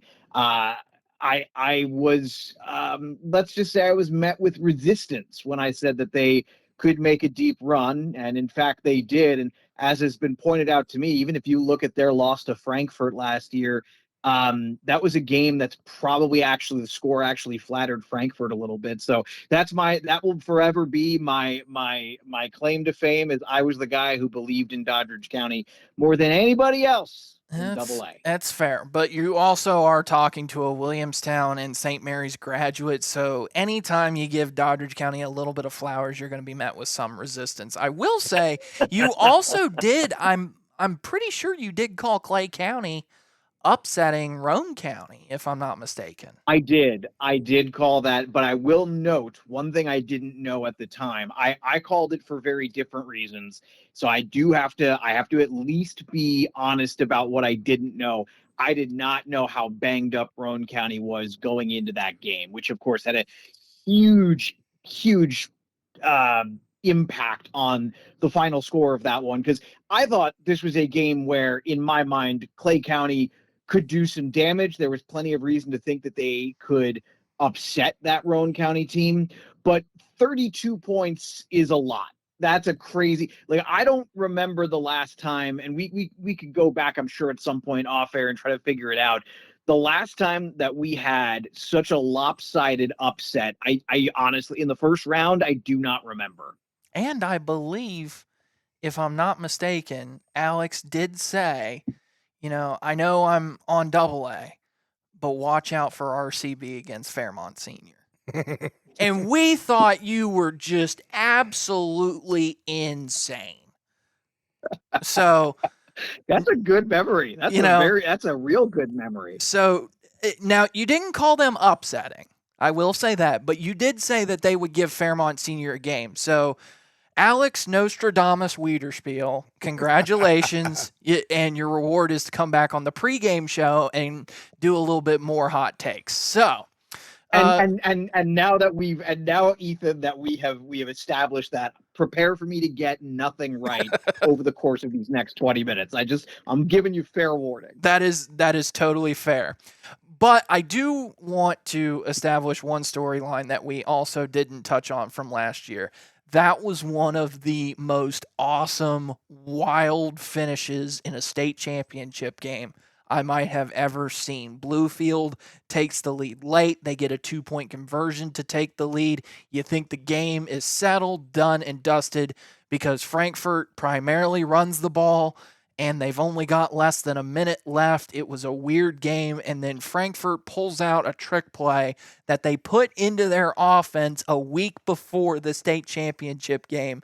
The coach said he didn't even think that they would run it, and it ends up being the play to win them the state championship game, Chance. As you said, phenomenal game between them two teams. It was exciting. Mixed of emotions for me, like going back and forth, because I am a Bluefield hidden fan, is what I'll say. And you're kind of a Bluefield fan the way I'm a Herbert Hoover fan. But at the same time, I got coworkers up at work that got kids that went to Frankfurt, so I was happy for the Frankfurt kids because I knew how much they were enjoying it. And but at the same time, I will say, coming into this year, definitely would like to see my Beavers raise the title at the end this year. Well, Alex, let's go into that, because the usual suspects I expect to kind of be back into that state championship conversation, with possibly returning Bluefield, and you can just never count out Frankfurt. But one team that I really want to put into this conversation is Independence. I feel like they were a young team last year that unfortunately got a little bit banged up and maybe worse as the year went on, but now they're a year older, more experienced, and they've got one of the best quarterbacks in Brock Green coming back as well. Do you think Independence deserves to be in this mix?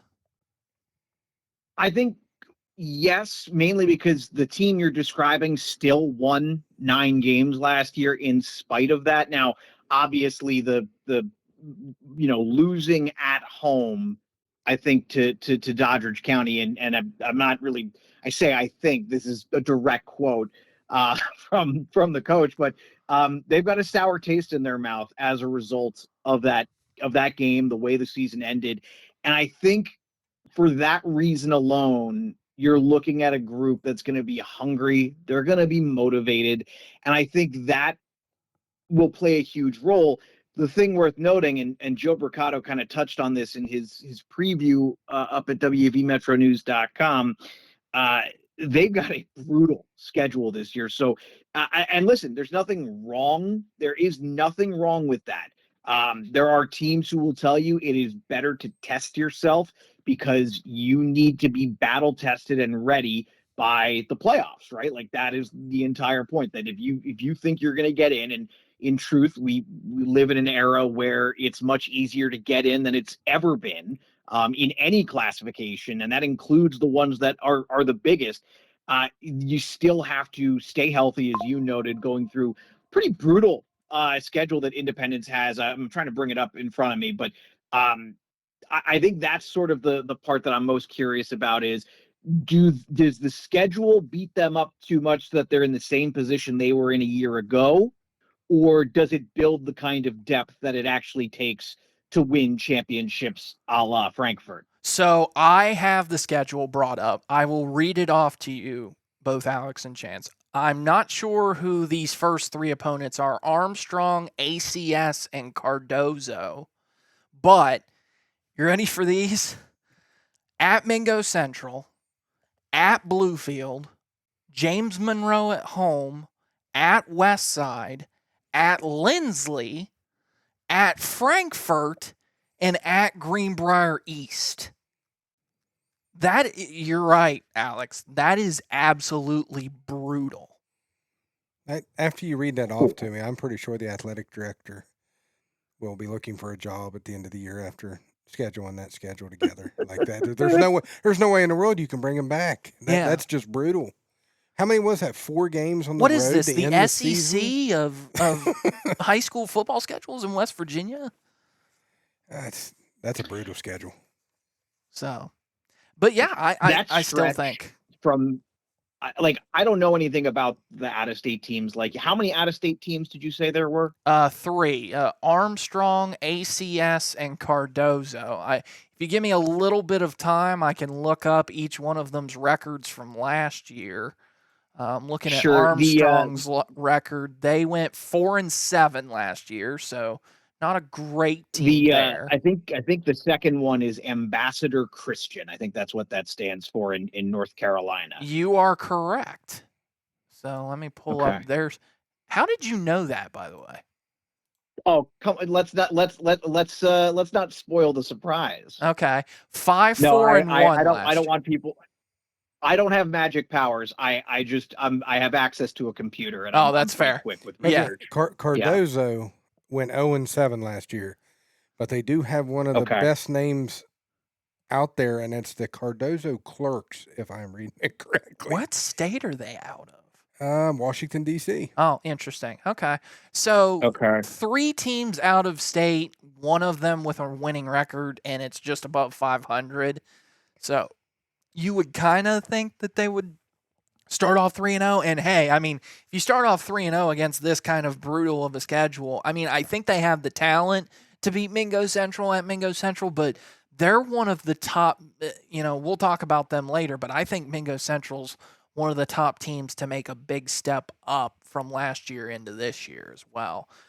So that 6-week stretch, if you look, I mean, again, we don't really know what we don't know about the out-of-state teams, but what is that? September 18th, basically through Halloween. Mm-hmm. That's an insane stretch of 6 games. Like that's their season essentially decided right there. Yeah, absolutely. And the funny thing is that they could probably win half those games and still host a playoff game with all the bonus points that they get. And I brought up the point before, there's a fine line between battle testing your team and beating your team up. And it's one of those that coaches and athletic directors, as they make those schedules, gotta ask themselves exactly, where's that fine line? Where's one too many games going into the playoffs? I would say that you call Aaron LePeau and J.R. Kraft, because they put together the perfect schedule of battle testing versus not beating yourself up last year to get the Clay Battelle Seabees to the state championship. But okay, so let's kind of move on here to the outside looking in. I have Doddridge County, Philip Barber, Roane County, and I'm putting Williamstown in there. I understand I'm a homer, but I feel like they're going to make a big leap forward. Obviously, I need to put Mingo Central in there as well. Do you think, Alex, those are two teams that are on the outside looking in? I know you kind of know a little bit about Philip Barber. How much have they lost going into this season? Same with Doddridge County. And then, Roane County is one of those consistent schools that you always can count on.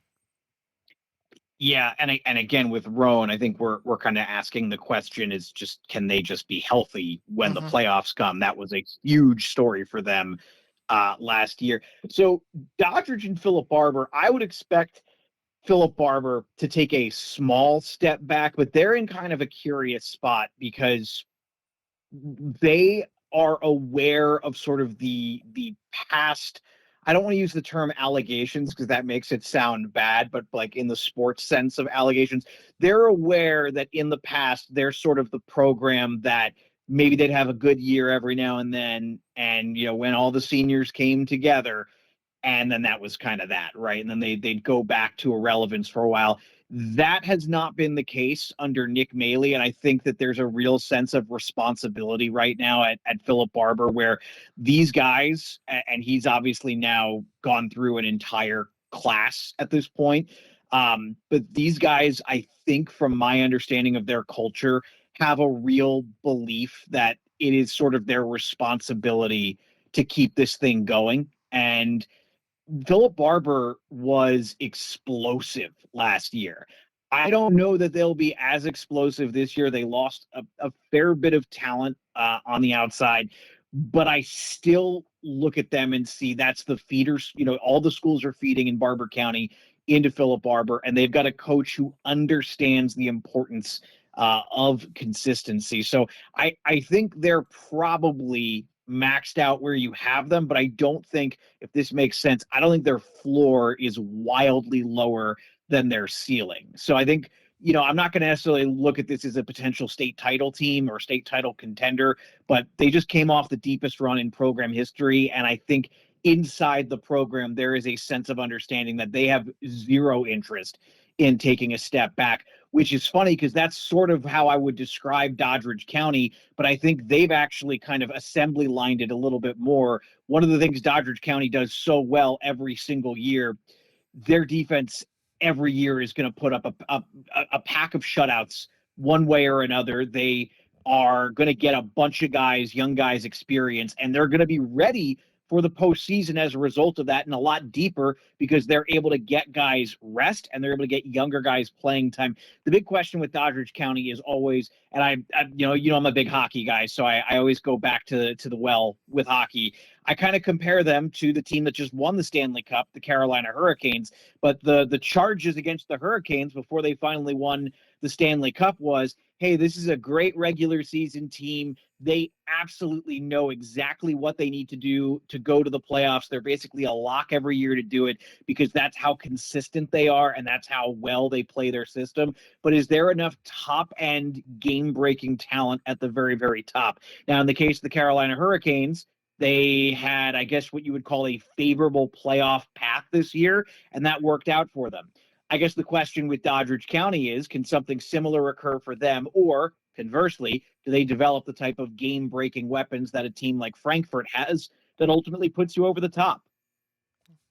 I can tell you from last year, I had a daughter who cheerleaded down in Ritchie County. I can tell you Doddridge County is going to have an influx of talent coming in their freshman year. They've had some phenomenal athletes on that middle school team that one of them, and I know it seems weird to say, but I think could have contributed last year out of 8th grade. And I'm interested to see how that carries over for them coming into this year because we know they do got to fill a couple spots, but getting a speed athlete like the one kid I've seen, I think at least receiver, if they need somebody, he can easily fill in. He played quarterback for him last year in middle school, but I am interested to see that. I mean, Ritchie County had a pretty good season middle school wise, but they ran into them and it was just, they got trounced, and the quarterback just looked like a man among boys out there. And I was thinking to myself, boy, this kid could be playing high school football already. And, this year I know he's going to get an opportunity to. Can't remember his name, but I think that is something, at least in my mind, as you speak about Doddridge County and some of these other teams, that I'm going to keep an eye out for just to see if there's a freshman contributing. Is there anybody, Alex, that you maybe think that didn't make the playoffs or was on one of the double-digit seeds that could greatly improve from last year?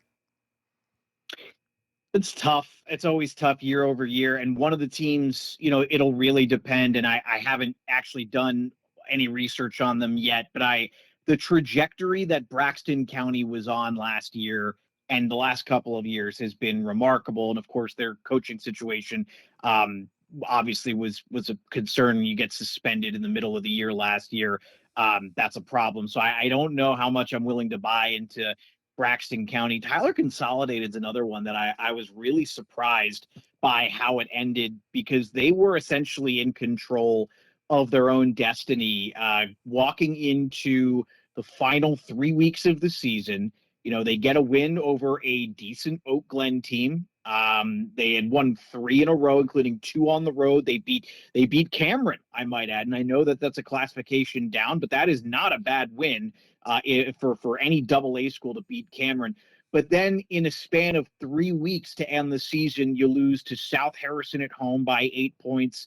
You lose to St. Mary's on the road by 3 points. And then you, to your credit, as a Tyler Consolidated team that, again, had some talent last year, you push Roane County to the limit, but you still can't get the win there. So you lose 3 one-possession games to end the season. They played in, I think, 4 straight, and 5 of their last 6 games were all one-possession games. And so I'd like to think that there is room for Tyler Consolidated to take a step forward. I do have a little bit of a sour taste in my mouth, though, from the way it ended last year, because I just kind of expected more from a team that quite literally they were in control of their own destiny and gave it away. That's interesting. Chance, anybody that you see possibly? I mean, I know, off the record, getting on here and not just stealing off him. I said Tyler County because I can remember last year and they had the speed. I did say I was interested also to say not that I was predicting to get into the playoffs, but I was interested to see if Braxton County was even able to sustain what I felt like they took a step forward last year. I'd forgot about the coach getting suspended. I did too. Towards the end of the year. Besides that, I can't say anybody else. I mean, touching on Philip Barber, I know that Philip Barber, to me, I believe has the tailback, if I'm pronouncing his name right, Landon Carpenter, that Philip Barber is the exact opposite of every other team I see at the top of the board. Every other team is fast, and this kid just wants to run through you. And he's a probably better linebacker than he is tailback. And I just think about, once again, you get into the playoffs, and you get in where there's nasty weather sometimes, and you get that team that upsets somebody, you don't expect them to, because they just play a different style of offense. So moving on here, we'll look at our top 5 players to look out for in AA. I'll go first. I have Cooper Collins, the quarterback of Clay County. Don't worry, no relation, Chance. I don't think anyway. But a guy who I am familiar with, Christian Hoosier, a lineman out of Williamstown.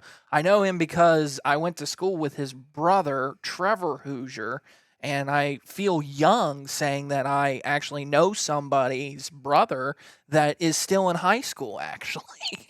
So that makes me feel good. And then I also have Lucas Lambert, the tight end from Logan. He's getting D1 offers as well. Brock Green out of Independence is one of the best quarterbacks I've seen. And then Max Simpson, who's, I got to imagine, going to be getting some D1 offers this season, the quarterback out of Bluefield.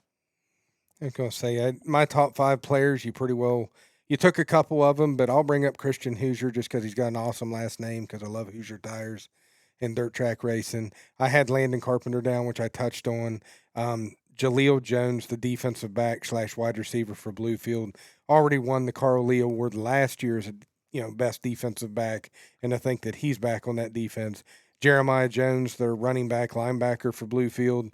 And then the one person that I know for sure, because you mentioned some of the wing backs from Frankfurt disappearing, but if I'm pronouncing, like I said, Braden Tyler is just a complete athlete for them. And I know he was the star player for him. He had over 2,000 all-purpose yards for him last year, 32 TDs. Like, the kid's a beast, and I think, Frankfurt's going to be right there, at least in that top 4 come the end of the year. Another honorable mention that I forgot to put on here, especially in the all-name team in West Virginia, Mingo Central's quarterback, Jeremy Knuckles. Gotta like the Knuckles. Gotta love Knuckles. Alex, anybody that sticks out in your mind that we missed? Well, first, let me just talk about Cooper Collins for a second, because I just thought, he was obviously a little bit raw last year, and I saw him against South Harrison in what was a nightmare trip for the Hawks to Clay County, and I just thought he got better as that game went along, as did Clay County. They really kind of imposed their will on the Hawks, which has turned into a nice little rivalry, actually, and there's nothing nice about it, admittedly, but the Hawks had kind of imposed their will on a pretty good Clay County team the year before, and gave it right back to him. And I thought Collins really did read the field a lot better as that game went along. A couple of guys, one quick note just on Landon Carpenter, just because we were just talking about him and now we're talking about guys to watch. But obviously this is a guy who's going to have a chance to put up some pretty big numbers inside Philip Barber's offense. But then you look defensively, and I am curious to see how this goes down. He's actually switching to defensive line this year. And so I know, Chance, you were talking about how good he was at linebacker. And so I'd be really curious to see him along the defensive line where theoretically, maybe he has fewer responsibilities and can focus a little bit more exclusively on rushing the passer. I don't really expect that they would be using him in any type of a major gap control role, but I could always text Nick and find out what the plans are for Landon switching from linebacker to end. Another guy that I got to get out there just because he had a really rough injury-riddled year, and he is the true definition of sort of a do-it-all utility player. Like, he's a true football player, and that's South Harrison's Shepherd Paw. Dude, 6'4", 200 pounds. He'll play running back. He'll play tight end. He'll play fullback. He'll play linebacker. He'll play on the defensive line. He will literally play everywhere. He'll even line up at quarterback from time to time, primarily when they run their pistol formation. So he's a phenomenal athlete, and I think his biggest issue is last year, when Jaden Hatfield transferred to Elkins and went up to Class AAA, Paul really got called on to do a lot more toting of the football at running back. And I think this is a guy who, the way he is built, he's dishing out a lot of punishment, but he was receiving a lot of punishment as a running back. And I think it impacted him a little bit defensively. He was playing hurt the last couple of weeks of the season as a result. So that's a guy, if healthy, I think gets potentially South Harrison back into the playoffs, because he really is the identity for them defensively. I wish I had that clip of what he was saying about doing everything so I could have Booby Miles' uncle say, he can block, tackle, score the touchdowns. Heck, the guy will take out the trash, paint your back porch. Oh, and he can pass. So anyways, that was all I could think of when you were talking about all the stuff that he could do. Okay, Chance, I'm going to let you go first. Top 5, because I allowed you to do 5. Rank your top 5 teams in AA for me, please. The Bluefield Beavers come in at 1. I do think they might be a slight tier above everybody else, and I know Frankfurt's got a couple titles in a row that they may want to argue with that, but I do think they lost a little bit more, and I think Bluefield's just pretty well returning a lot of the elite talent they had. Frankfurt is going to come in at 2, Independence at 3, and 4 and 5, I've kind of got it a mix. I didn't know who to put ahead of the other, and it'll shock you a little bit, but Mingo Central and Williamstown. I'm a believer in Williamstown. I believe that program took a couple years in the switch from single A to double A to kind of grow into a double A team, and I think this may be the year that I'll say they arrive in double A to where they're going to be a little bit of a force. So where I have on the Metro News poll, and I'll go to 10, I have Bluefield at 1, Independence at 2, And then I have Frankfort at 3, Doddridge County at 4, and then Roane County at 5, Mingo Central at 6, Williamstown at 7, Clay County at 8, and then I have Philip Barber going all the way down to 9, and then James Monroe at 10.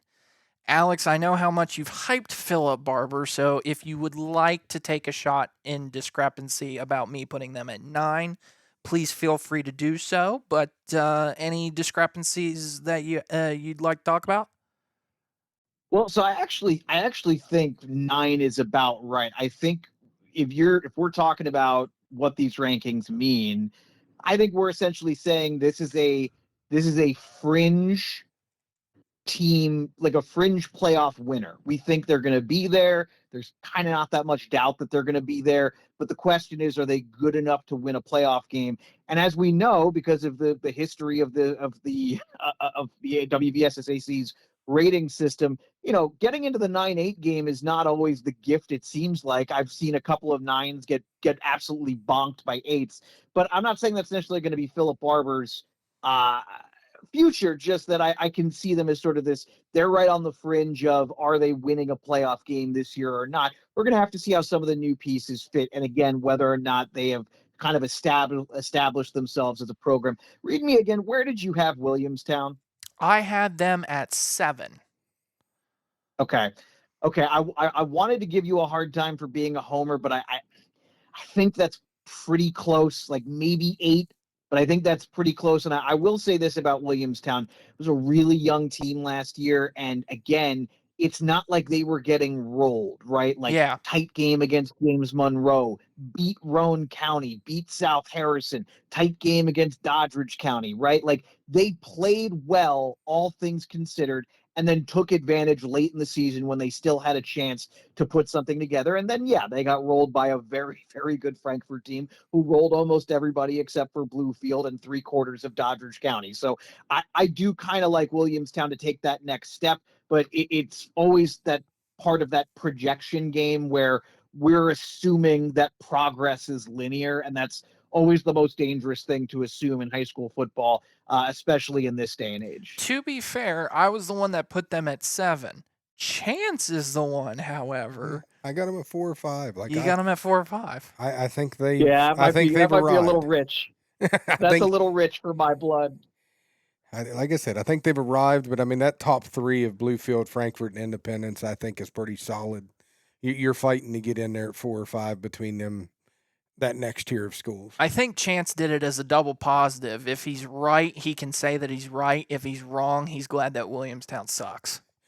If you do remember towards the end of the year, I kept choosing them, and I told you they were going to go on a run and make the playoffs. You did? And you were like, no, and they just kept winning.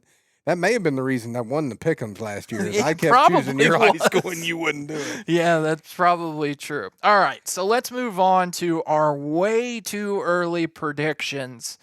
And I'm going to go with the first question, and I'll go with you, Chance, so we'll give Alex time to gather his answer. What is your hot take of the AA class? Ooh. I will go with the hot take as being Philip Barber wins 2 games in the playoffs. Ooh, okay. I'm a believer in that kid, and I love the 3 yards in the cloud of dust type thing. And I really like the point that he looks for contact, listening to what Alex said, like moving him to the defensive line. I know, it almost seems contradictory, but like that may be just to keep him from taking the sudden impacts as much, because even though you're putting it on at linebacker, sometimes you take a little bit more hit than that defensive line, and I think he may be wanting to stop that so that he can put on a little bit more of the pounding in the tailback position. But I don't know, with him saying fringe, I mean, we all know it comes down to where do you fall in that playoff seeding, but I'll go with Philip Barber getting a couple wins. I'm going to defer my answer to when we answer state champions. Okay. I can handle that. Alex, what is your hot take of AA football? I kind of want to defer mine as well, but I guess this just gives me a chance to have 2 separate hot takes. So that's what I'll go ahead and do. I will go with the Lincoln Cougars are back in the playoffs, and this year, I know this is going out on a limb here because it's going to be very dependent on matchup, but the Lincoln Cougars, historically, because they play in the Big Ten and they have a very AAA heavy schedule, they're almost a lock each year to get in. They pretty much just have to win 4 to get in. If they win 5, we're talking about a team that's going to be flirting with that fringe spot we've been talking about. So I'm going to go with the Lincoln Cougars win a playoff game this year, which is a super hot take considering the way they've played defensively the last couple of years. But I think that as a program, they're going to play a little harder defensively, knowing that they don't necessarily have the elite quarterback play to bail them out this year. Let me give you their schedule, and we can judge that. At Elkins, South Harrison at home, at Grafton, Nicholas County, at North Marion, Lewis County, and then we've got at Robert C. Byrd, at Buchanan Upshur, Doddridge County, and Philip Barber. That's not an easy schedule. That's not an easy schedule, but at the same time, though, I'm seeing 1, 2, 3 for sure wins. Alex would be the better judge of South Harrison to make it 4. I don't know necessarily if you want to count that an automatic win.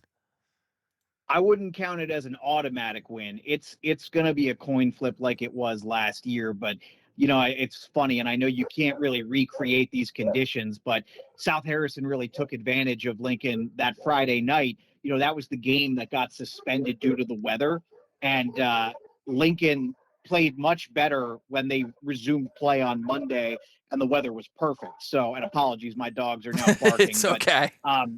Yeah, but I don't know how much you can hear that. But so I would say the biggest challenge for Lincoln against South Harrison is that this Hawks team, they have been building up in a lot of respects to this season. So that's the one challenge. But Lincoln plays a good brand of football that I think South Harrison has struggled with. And then I got to be honest, I think Lewis County, they've had a lot they've had to deal with off the field, which is going to make this tough for them. And RCB lost a lot talent-wise, and Lincoln generally does a good job hanging with RCB. They beat them last year. 2 years ago, lost by a touchdown. And RCB continues to be kind of Jekyll and Hyde, which is why I made that prediction against Fairmont Senior. I expected Jekyll to come out instead of Hyde, and that's what happened. But sometimes they've shown that Jekyll and Hyde nature against Lincoln. And so I could see that one in county rivalry, granted on the road. I could see Lincoln pulling that one out. And I also think they'll probably take Buchanan Upshur. I think the sure losses are Doddridge, Philip Barber, North Marion, and probably Elkins. But we'll see. So I'm a little more bullish on Lincoln than I think you guys are. Okay, fair enough. I'll always say that I have a buddy I work with that used to announce games out at Lincoln.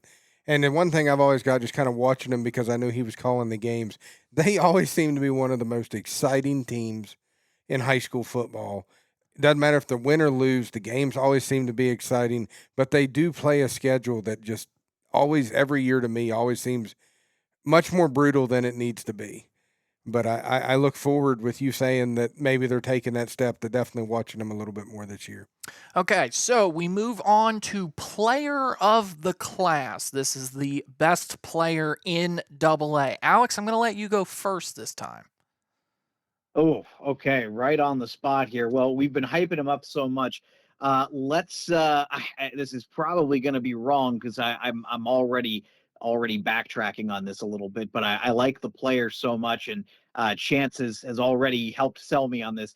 I got to go Landon Carpenter, man. I think when you consider what his impacts have the potential to be on both sides of the football, but again, his ability as a running back, like this is an explosive player, and he's going to have to be explosive for Philip Barber this season. So let me go with Landon Carpenter. I think it's a bit of a long shot because I think you got to at least make it to the semifinals, and I don't know that there's a repeat performance there for Philip Barber this year, but I love the player enough that I'm picking Landon Carpenter. I will defer my answer till the state championship because it would give away the hot take in state championship. Okay. Then you keep doing this. You don't know, Alex, like in one of the other things, I made a prediction and then Ethan goes, I just ain't going to say anything. So, it was like he threw me under the bus to let all the people listening know that I threw myself way out there while he just wouldn't give a prediction. But I'm going to go like I can't help myself. I'm a Bluefield Beavers fan. So I'm going to go with Jaleel Jones. I believe if I've got it correct, it's Max Simpson's the quarterback. Mm-hmm. I believe he's going to contribute hugely on offense, but at the same time, it's the point that he contributes on defense so well too. Then I love the defensive side of the ball. I'm just going to go with him because he's going to contribute on both, and I kind of feel that's the same thing with Alex with the Landon Carpenter kid is that he's going to contribute on both sides too. All right.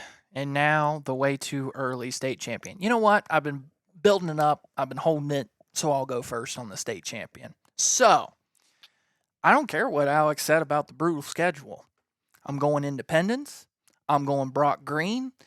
And I think Brock Green will win the Kennedy Award. The Kennedy Awards. Yeah. Putting it way out there, but And Metro News Player of the Year. I love Brock Green. I think he's absolutely incredible to watch. And he's got a size like Big Ben. He's one of those guys that's absolutely huge. And I think he's only a junior, if I'm not mistaken. I mean, Independence is always tough. It's hard not to say that they're not. The thing that worries me about the hot take and the state champion and the player of the class is that Alex is right. When you play that brutal of a schedule, are you battle tested or are you hurt? If Brock Green gets hurt, I think this Independence team falls a lot. Now, with that being said, usually your quarterback is the one who's most protected throughout the year, so I would like to think that they would protect him as much as possible. But also at the same time, when you go through this kind of brutal schedule, and this is why I think it's a little bit more of a hot take, you don't know where Independence is going to fall in that seed. They could end up at 4. They could end up at 9. In which case they're playing the number 1 seed in the second round if they're lucky enough to get an upset in the first round and beat the 8. So you're having to play like somebody like Bluefield on the road. It's a challenging topic, so you have to sit there and look and say, can they get a favorable seed? I think they can. With the bonus points that they've had, they'll at least get a top 4 seed, and that's what'll propel them to the state championship being battle tested. I think if they can get a top 4 seed, they will be in Charleston and they will win a state championship because of their battle tested.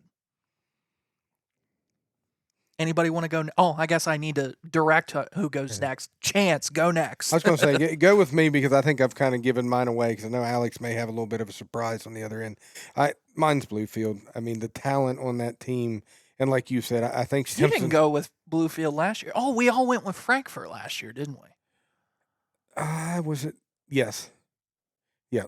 I had predicted Frankfurt to repeat. But I just, Bluefield's talent on that team and elite talent, I feel like there's possible, yes, I'm in agreement with you. I think the quarterback could start getting maybe some lower Division I offers along the way are going to start to pop up in his mailbox. But I think some of them other players got a chance to possibly be playing Division I football too. And I can't go against them. I think they'll find a way to probably host all the way to Charleston. And that's what I'll say with Independence is if Independence is going to beat Bluefield, it has to be in Charleston. It can't be at Bluefield. So hopefully in the bracket, they don't end up against Bluefield. I'll end it with that, and I will pass it to you, Alex, and see if you can surprise us with any team here. Yeah, I'm not bold enough to do what I want to do, and that's pick either James Monroe, Petersburg, or Clay County to go on a little bit of a run. I like all three of those teams. I just don't know if there's enough there. In particular, Petersburg and Clay County. I think anytime you've got the type of quarterback play that both those teams have, I have been hearing rave reviews about Peyton Matheny for a long time out of Petersburg. That's a school we didn't even talk about. We did. Yeah, and another year older. Well, I'll tell you what, this is an easy chance. I can remind folks that one I think is a more recent Joe Bricado preview, so that's probably pretty that I think that's near the top of the high school sports page at wvmetronews.com. So folks, go check it out there. No, I'm gonna go a little bold here. And I'm going to go a little chalk here. This is probably a bad combination, but I'm going to pick Frankfort over Doddridge County this year, which is tough because Doddridge County's got to get enough points to avoid that part of the bracket, right? But I think Doddridge can squeak into maybe the 3 seed, and if Frankfort winds up being the 1, I think they'll get another chance at them. But Frankfort hasn't lost a game since 2023, and I'm not going to start by picking against them now. I know they've lost a lot. I understand that, but I think they have the type of program that is very reloadable. So I'm sticking with Frankfort to win for a 3rd consecutive year, but give me Doddridge County as the state runner-up, something that the Bulldogs have done before under Bobby Burnside's tenure. They have done literally everything except win it all. And unfortunately for Doddridge County fans, it'll be a fun year, but I think they're going to wind up in that same spot where they're going to be the bridesmaid rather than the bride. All righty, Alex, I appreciate you coming on. Go ahead and let's preview your South Harrison Hawks a little bit here. I'm looking at your schedule. You have Braxton County to open up the season on the road, so that should be a very good litmus test, certainly, for the season. At Lincoln, Oak Glen at home, at Polka, Clay County, Philip Barber at Doddridge County, at Williamstown, Tyler at home, and Ravenswood. Honestly, your drives aren't necessarily that bad. A lot of highway this year. I guess your furthest drive will be Polka, so that's not terrible, right? No, that was the first thing I noticed as well. The Hawks are, I think East Fairmont might be the other one, but they're 2 of like the least traveled teams in the state this year. Obviously, Braxton County are just heading down 79 for an hour. Shinston's in the same county. Polka is going to be the longest trip, and then Williamstown. Obviously, they'll take Route 50 most of the way there, but so not a ton of travel. I think that the challenge that I see for South Harrison is I got to see if I think the game that will help me determine, and listen, we could know more before then, like, if they drop one against Braxton County or drop one against Lincoln or drop one against Polka, or maybe don't look great against Polka and still get the win. I think, we're probably reevaluating how good this team is, but the game I have circled as sort of the absolute temperature-taking game is the home game against Clay County. 2 years ago, the Hawks did what they do to spread offenses, and they just wore them down. They did it to Tucker County, a really good Tucker County team in 2022 at home, and they just slowed them down on the grass field. They hit them hard. They were really physical in that game. They were dominant in the red zone in both of those games. Like there was a lot of shared DNA between those wins. And I think that's the game with Clay County coming to South Harrison with the Hawks. I can tell you right now, not happy with the way that game went. That was the game that essentially changed their season last year. They were 4-0. And went to Clay County, and they were in that game in the second half, and Clay County laid the wood on South Harrison and really wore them down in that fourth quarter and knocked multiple players out of the game with injury and then blew the game open in the fourth quarter. So that's the game that I have circled as the ultimate temperature-taking game for the Hawks. If they can not only play better, but I think ideally win that game against Clay County, this is the type of Hawks team we've seen in the past who can be dangerous in the postseason. They were dangerous against Bluefield a couple of years ago in the postseason. I think that's potentially what they could be. And again, a lot of that will have to do with my guy, Shepherd Paw, senior, do-it-all player. He has to be healthy, though. He played almost all of last season hurt with multiple different injuries, upper and lower body, and it's a real tough way to go through the season, especially when you're traveling 6 of the final 7 weeks of the season. So I'm hoping, for the sake of Hawks fans, that he's going to be the big piece that brings that game together for South Harrison, what'll be just their second home game midway through the season. Alex, I told you I'd be 20 to 30 minutes. We went 45. That's usually how it goes on this show, isn't it? It is. We always add an extra little time in there. But, Alex, I appreciate your time and look forward to hearing your calls in the game night throughout the season. I appreciate that, and I'm not surprised. I have been told that I like to talk, so I guess I made good on that today. Well, the good news is that you're in the right career field. That's the good news. So I appreciate your time, Alex. Thank you. Thanks, guys. All right, that's going to do it for AA, and when we come back, we'll wrap things up with Single A with yours truly and Chance. We'll be back here on WAJR.com. Oh, my bad. That's not right.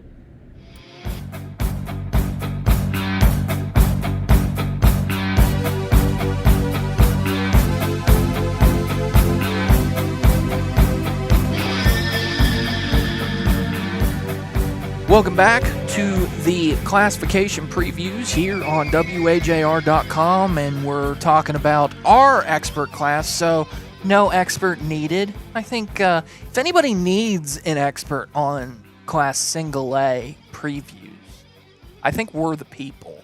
I think they can call us. Yeah, I mean, I'm open to interviews. I know you are as well. I'll talk high school football any day of the week.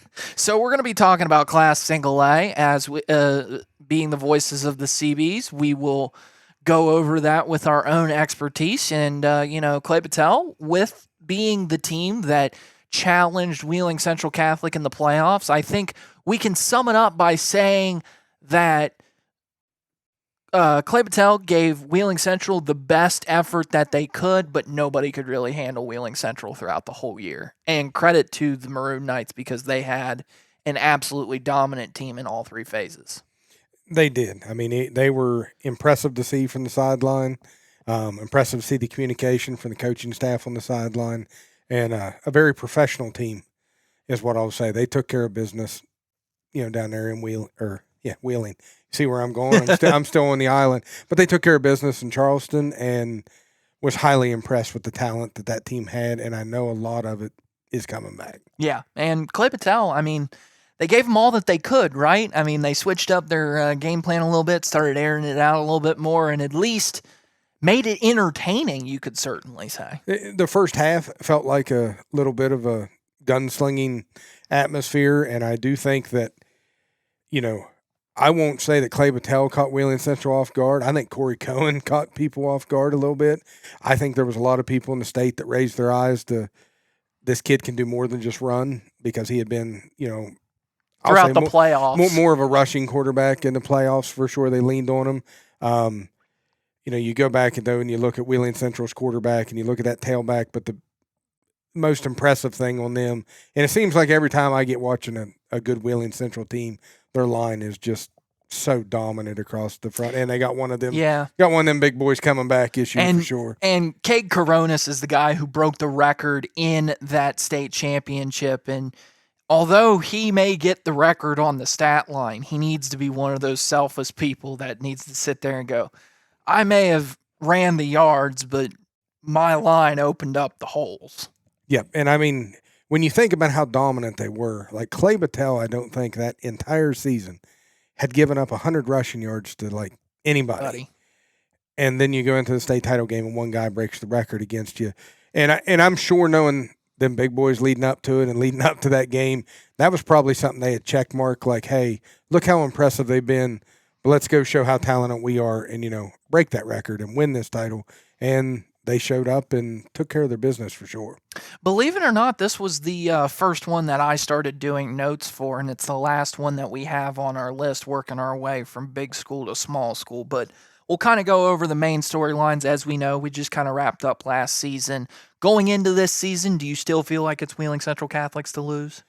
I do. I mean, they got the returning quarterback in Nico Kusik, if I'm pronouncing it right. And if I'm not, I apologize to him. But you've also got the big boy on the line. If I pronounce this right, Dominic Pisani, I think is how it's pronounced. And, I mean, he broke the ribs of one of our defenders last year, and me and you were right next to it, and we felt it. And with him in front of Kusik, and they got a tall receiver, which I can't think of his name right now, that I'm pretty sure is coming back. I just really feel like he's not coming back. He walked on at West Virginia basketball, Weegan. I think that's Weegan. But I mean, watching that game and you watch Kusik and how he handled the team, I really feel like it's theirs to lose by all means. Like, they're going to have the talent. The one thing I'll definitely give them respect on is they may be classified as single A in the state of West Virginia, which, you know, some of us don't agree with. But the one thing that they always do is they don't play a single A schedule. They go out and play really, really good teams in Ohio that, as far as I'm concerned, are probably double and AAA teams.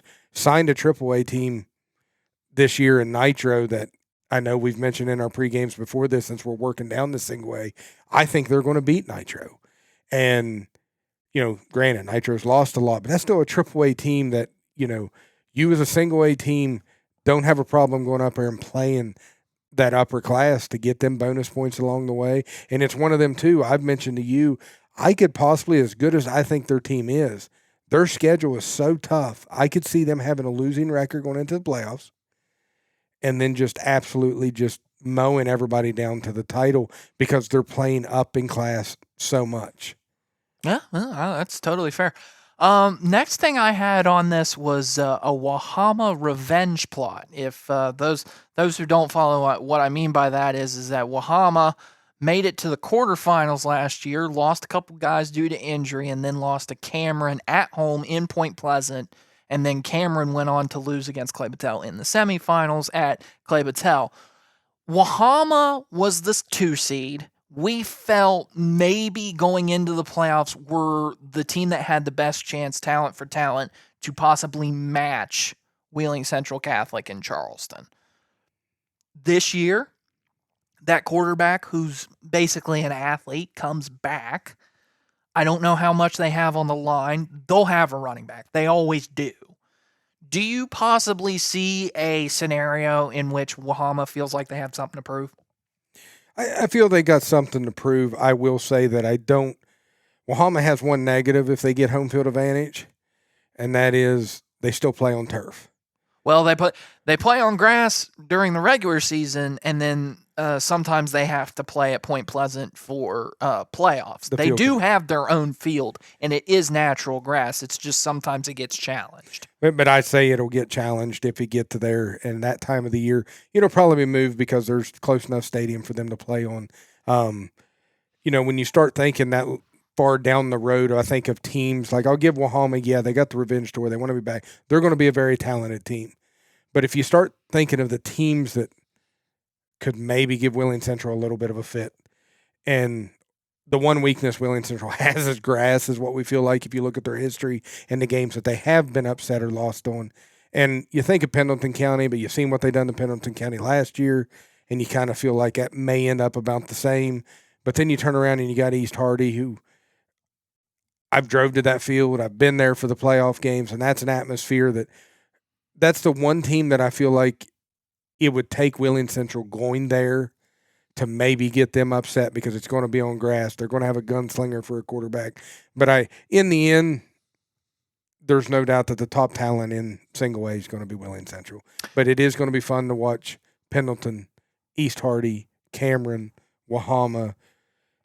You know, I'll put Clay Battelle in there, but I do believe that even like between Clay Battelle and Cameron, I believe there's lots of holes to be filled. Some of them other teams are bringing back almost everybody.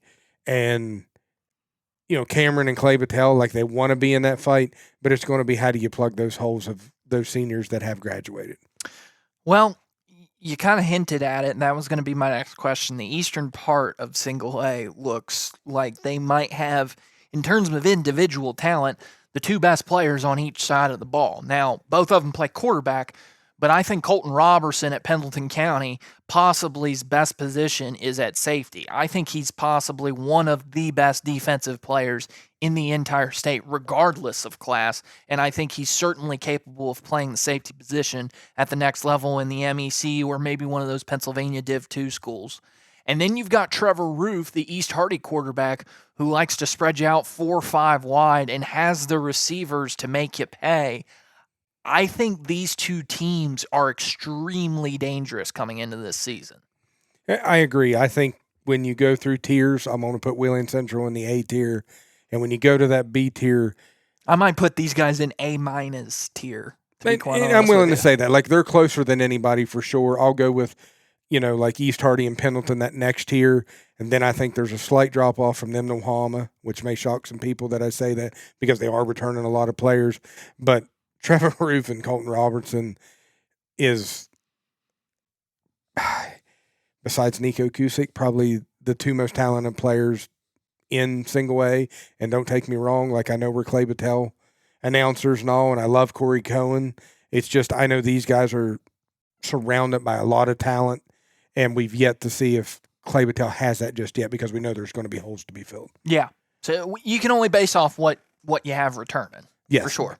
But if you go off talent, like, Corey's in the same level as them.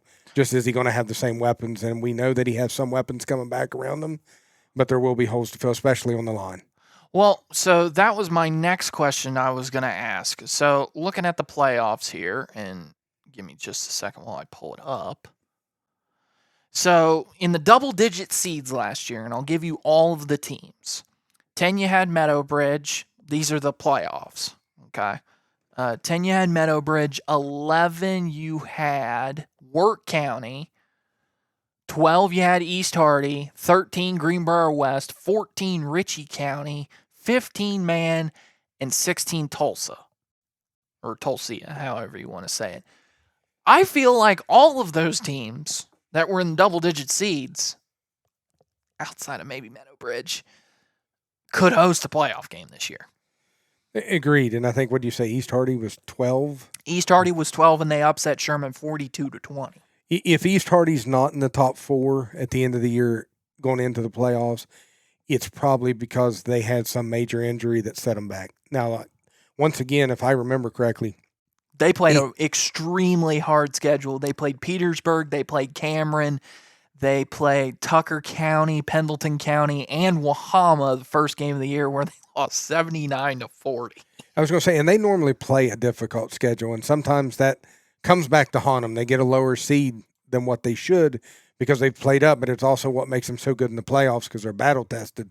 Well, I think they've learned their lesson from there, because let me give you their schedule, and I'm sorry to play the schedule game, but we can go in depth into this a little bit. But East Hardy, I'll give you Madonna at home, Pendleton County at home, at Tucker County, Van, Clear Spring, at Tigris Valley, at Moorfield, at Pocahontas County, at Cameron, and Petersburg at home.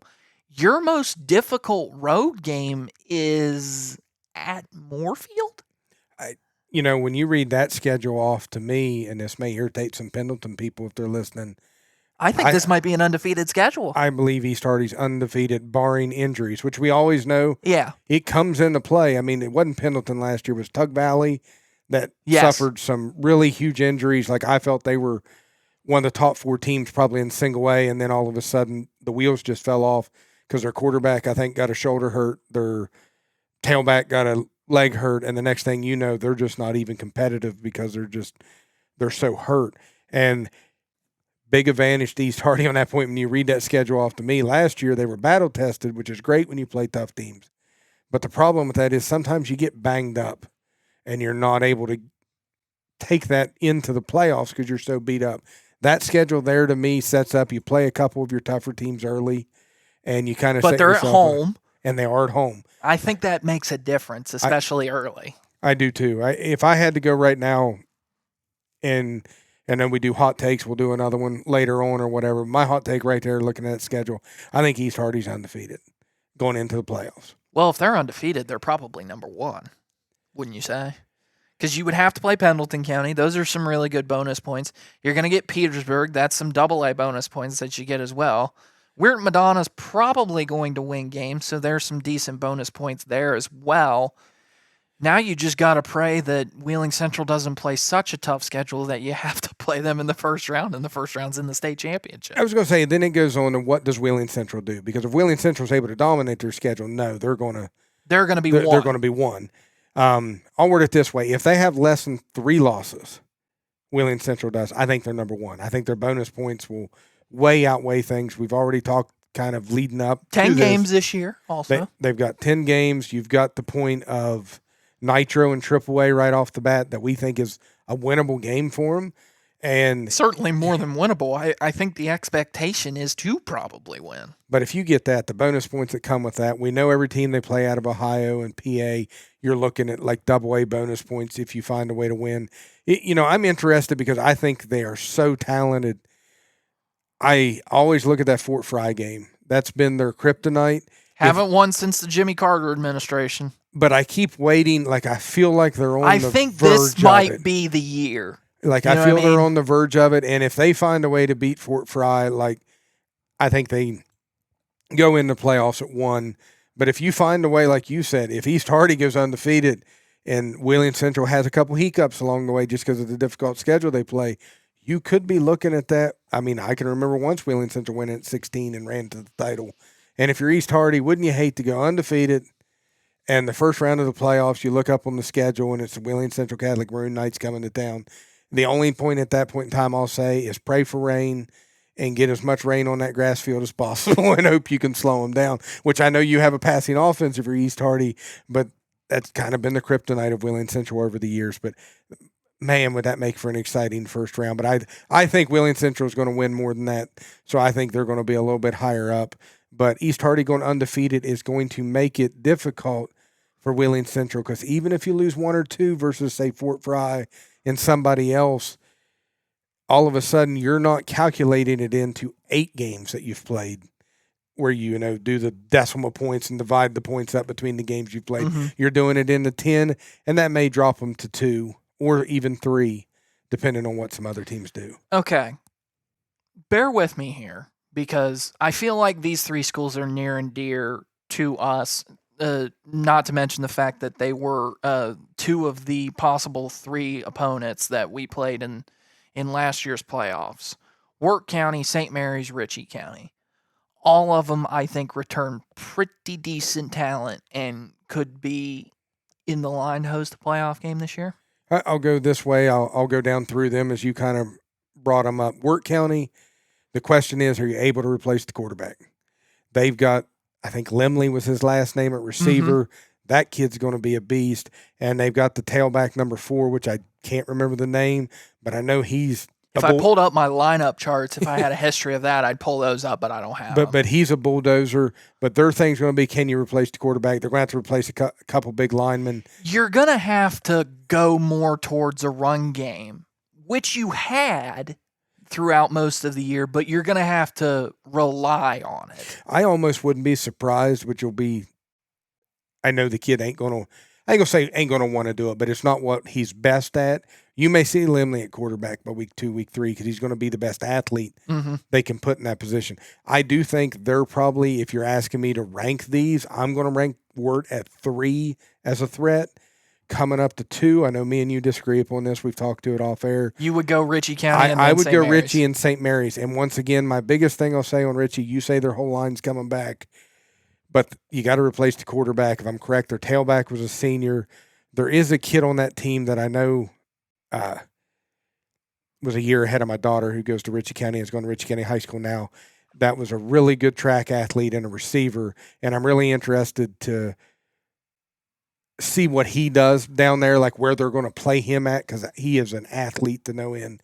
But I'm just saying their backup quarterback and warm-ups threw a prettier ball than their starting quarterback. And you told me that. And, but then that'll come down to experience. Yeah. And that's why I've got St. Mary's 1, just not because it's my alma mater, but because they're returning their quarterback.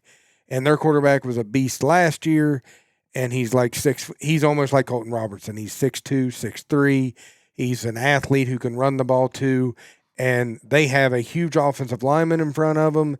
And I just think that experience as a senior and having that talent around him gives me the advantage. I always take a team that returns their quarterback. That's why I think Wheeling Central, I look at them as, number one. When I start talking to teams behind them, it's East Hardy and it's Pendleton County, which I'm still shocked on the point. I think the Pendleton County quarterback is a junior this year. No, he's a senior. Is he a senior? Okay, Yeah, I was thinking he was coming back. Pretty sure. But like, you got them senior quarterbacks. You got that experience. When it comes playoff time, you lean on that. I think we kind of seen that with Corey Cohen even last year. The year before, he played, I think, 6 or 8 games as starting in quarterback. He grew, and they missed out on the playoffs. Now you're looking at it as he's coming back as a senior, and he's the one that's got to kind of put that team on his shoulder. We've brought up the Cameron Clay Battelle, which I know we'll get into more as the game comes closer for the preview there. But I've told you, I kind of feel the Cameron Clay Battelle thing could be an exact opposite of last year, where we had the senior quarterback. They had Angel Reese last year, and I kind of feel like Angel Reese put the team on his shoulders and helped him win the game late. If Corey gets any kind of help from the positions that we need to refill at Clay Battelle on the line, at that point in time, I think Corey that may be the difference maker. As Corey carries us to a win, it's just all, are you going to get a line in front of him? That's what you find out week one. Like, you can watch all the scout film you want, but we'll go from there. But yeah, it's hard to scout teams this early. With fluctuating numbers, who's coming out, who's not coming out.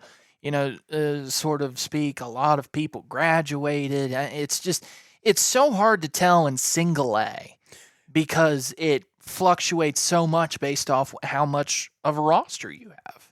And I do think it's one of them things, not harping on it, but with Wheeling Central that they have is there was, if I'm correct, 44 guys on the sideline last year. I think 42 is how much they don't have the normal single A public school turnover, so they're able to play a little bit more consistent. It's rough for most single A schools, public schools, to practice versus another 11. And Wheeling Central never has that problem. They always have another 11 they can line up on the other side to practice against. And I think that's where you'll see them more consistent even early on. I do think it's why they play a more difficult schedule. But yeah, it's rough, but you're going to plug in holes. I mean, we could sit here and we could say Pendleton County is going to be this, and, East Hardy's going to be that. But it comes down to the point of you get into the season, no, they may not have had to replace anybody, but week one happens and a guy breaks an ankle, and all of a sudden in single A, you normally have one-star athlete. We're looking at East Hardy going undefeated. Knock on wood here because I'm not wanting to jinx nobody, but Trevor Roof breaks an ankle in week one, and that changes East Hardy's outlook like just all over. And it's because sometimes you have to move a wide receiver to quarterback, and then you lose a receiver target, and everything changes so drastic in single A. Double A, you've got plug and plays. You've normally got a guy that you've got as a backup quarterback that can fill in. Triple A, less of that. You know what I mean? Like you got more people behind it. You're running a JV team. Well, heck, AAA. I mean, we talked about it a little bit ago. Princeton has a guy who's starting for the first time. He's a senior. Yes, it just goes to show you. And it just goes to show you the discrepancy in single A to other classifications. Okay, so let's go with our players to look out for. I'll go first here with my 5. Nico Kusick, the Wheeling Central quarterback. I have Marshall Holland on here as well, the Cameron running back. Travion Bears, the Wahama athlete, along with Trevor Roof, East Hardy quarterback, and Colton Robertson, the two-way Pendleton County quarterback and safety. By the way, should mention, 0 of these kids have committed to a certain school. None. That is interesting to think that nobody is committed, because normally at this time, coming in being a star player, you've gotten some offers. Somebody has an idea. I will go and name off 4 players that I have on the list that you didn't name off. I had 6 total, but you named off a couple.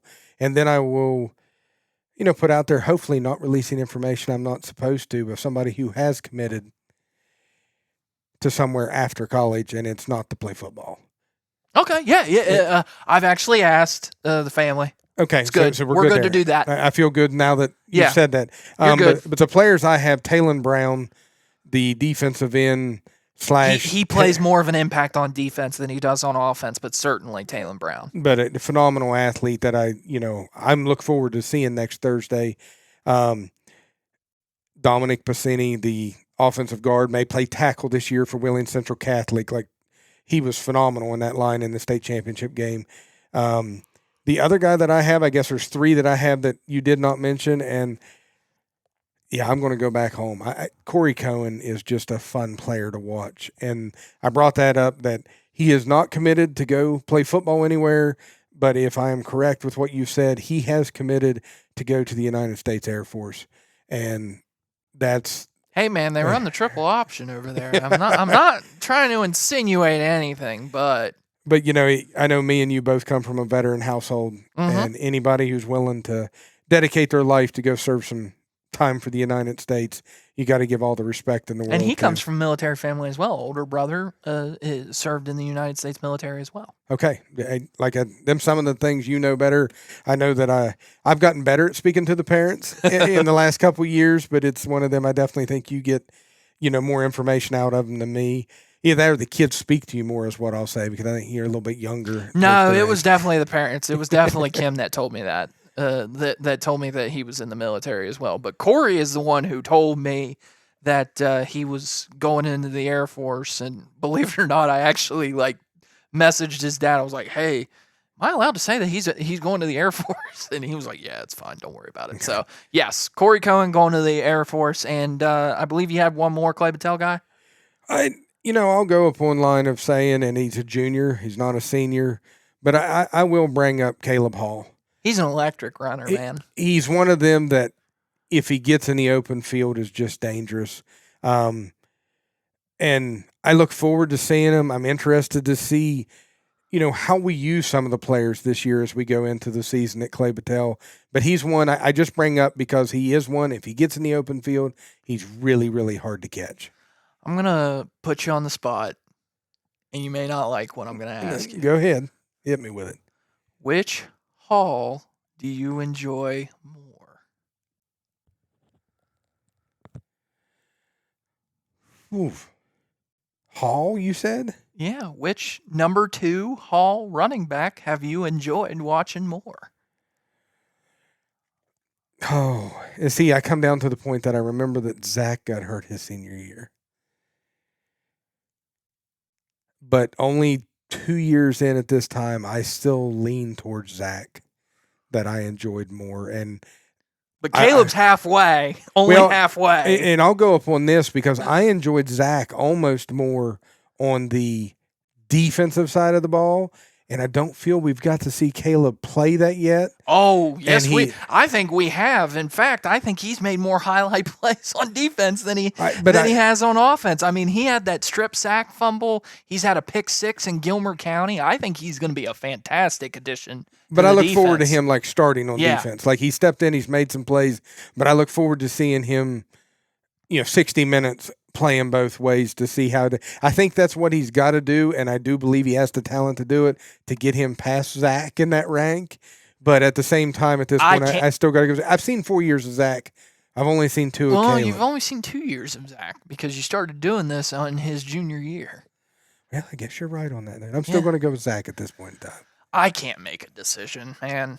Honestly, you put me on the spot, and then you want to go with I can't make a decision. I can't make a decision because it's so hard to distinguish.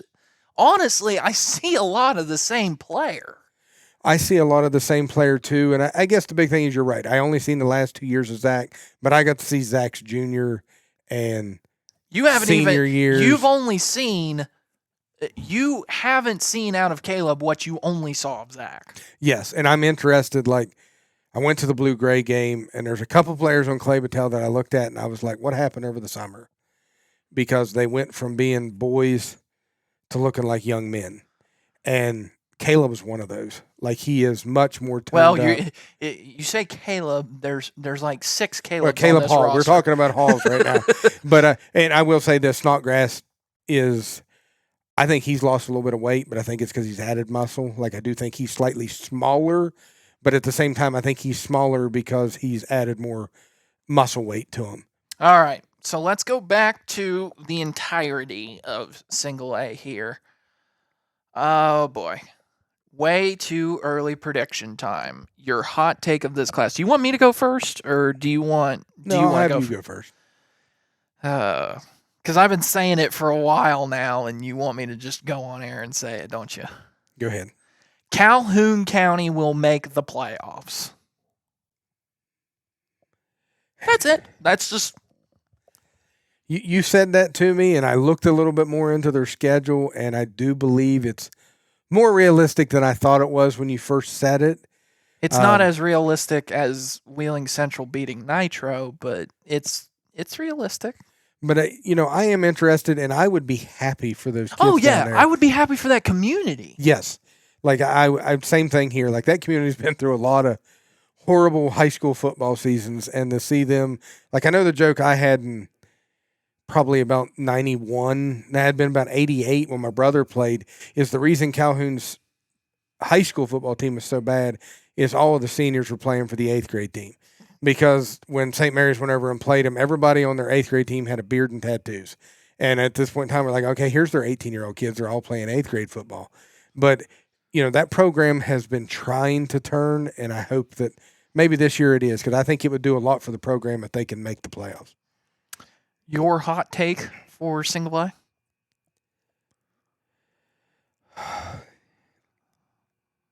I think after what we just discussed is I will say that the number one team come playoff team will be East Hardy.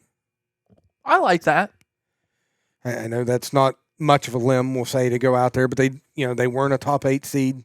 So I'm going to say it's a little bit of a hot take to think they're going to come back this year. You're right. Last year's schedule for them was brutal. But I think this one sets up a little bit better. But I'm going to go with East Hardy being number one come playoff time. Player of the class. I'll go first.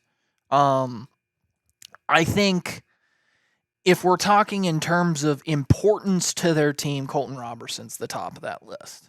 However, I'm not going to say Colton Robertson. I'm actually going to say that Trevor Roof will go down as the best player in this class for East Hardy.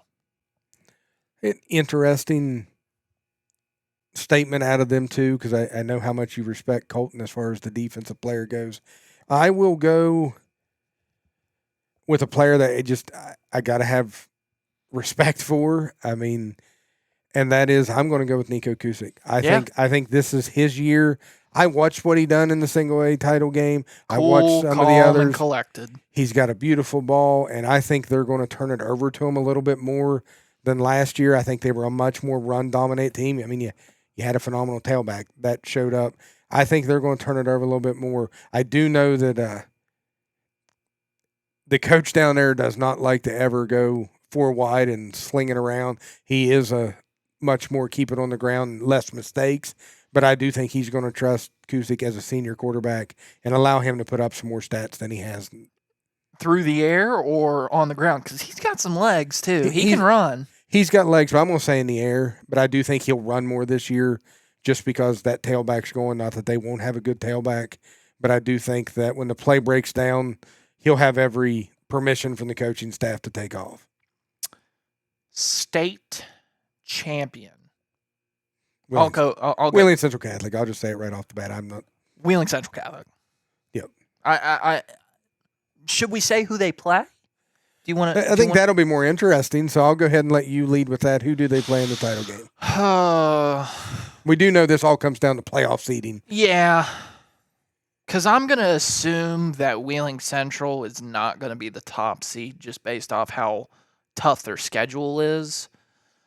So, and I don't even know if they'll make 2, which if they make 3, that would mean that they play the 2 on the road. So, well, that would mean that they play the 2 on the road, and I think the 2 is going to be Pendleton. So I'll say East Hardy. Okay, I was kind of leaning, and I think this, regardless of whether East Hardy plays them at their home field on grass or they play Wheeling Central Catholic on turf in Charleston, I think it will be a very entertaining game. But I think it will be very similar to last year's state championship. I do too. I think Wheeling Central will just kind of pull away in that second half. And depth has a lot to do with that. They're just going to have more ball players to roll in and out. The talent we know is there. I'm going to go Shock. I'm trying to think of how seeding will fall. And I'm going to say that East Hardy may be at home, but the weather's going to get to them later in the year. And it's going to be a nasty field. And Wahama upsets them in the playoffs to play Wheeling Central Catholic. So the actual Wahama revenge plot actually strikes. You've kind of come full circle. Yep. I just kind of feel that offense you can run a lot better in that weather, and it'll lead them. Like I said, trying to look at teams like I think Pendleton is probably going to play Wheeling Central Catholic in the playoffs sometime leading up. East Hardy's, I'm trying to see who's going to line up with them, and I'm going to go with Wahama, and I'll pick Wahama to play Wheeling Central Catholic for the title, with Wheeling Central Catholic winning. May not like this. I will say this. If they play them in the title game, Wheeling Central probably wins by 40+. All right. So that's going to do it for Single A. Have you enjoyed this this preview that we've done? I mean, we kind of did this for the first round of the playoffs last year. And then last year going into the season, it was just you and me talking, and we kind of just spent like maybe 10, 15 minutes on each class. Did you like the whole in-depth thing this year? I like doing an in-depth at the beginning of the season. I think we'll get more into it. Come playoff time, we'll kind of do the same thing all over again. There's no doubt as we move forward, much more of the broadcast will be Blacksville-oriented. Are you looking forward to more week-to-week basis and picking some games this year? I am. I always love the pick'ems and looking into that thing, and that's what we're going to do with all classifications. We'll be picking games in all classes. I know you've brought up the point of maybe trying to bring in, like we've brought in guys here that specialize more in a class, bring them in to help do week-to-week, maybe just pick'ems at the same time. I don't know if I'm going to do week-to-week pick'ems at the same time, but I'm definitely want to have everybody that we had back on for the first round of the playoffs. Okay. Because certainly do kind of exactly what we did in this kind of format, for sure. And we do know the majority of the people listening right now are going to be Clay Battelle fans. Mm-hmm. We've got a little bit of a falling out there, and we love it. But let them know that as we move forward, I mean, we're going to have a preview of the Cameron Clay Battelle game coming up next week, and we're going to be much more oriented into the CBs as we go and breaking every game down. And look forward to that. Look forward to getting out on next Thursday night, meeting some of the parents that we haven't met of the kids that have been moving up, and just getting back underneath the lights. I'd love to say underneath the lights on Friday night, but we'll do it on a Thursday night since we done so well last season. Thursday night football, not on Prime, on WAJR. I will say this. I hope it ends up a good game because Metro News has jinxed this a couple of times, and I really just want to go out on Thursday night and for everybody involved, Cameron and Clay Battelle, for both teams to have a good showing to kind of highlight themselves moving into the regular season as we progress. It's kind of fitting, isn't it? Last year, we begun with Cameron, we ended with Cameron, and now this year, we begin with Cameron. Yep. So, all right. That's going to do it for our previews in all classes, and we'll have this coming out sometime later in the week, and then we will go in-depth and preview the matchup between Clay Battelle and Cameron during game week. Want to thank you all for listening. I'm Ethan Collins, and for Chance Collins, we are saying good night from Morgantown.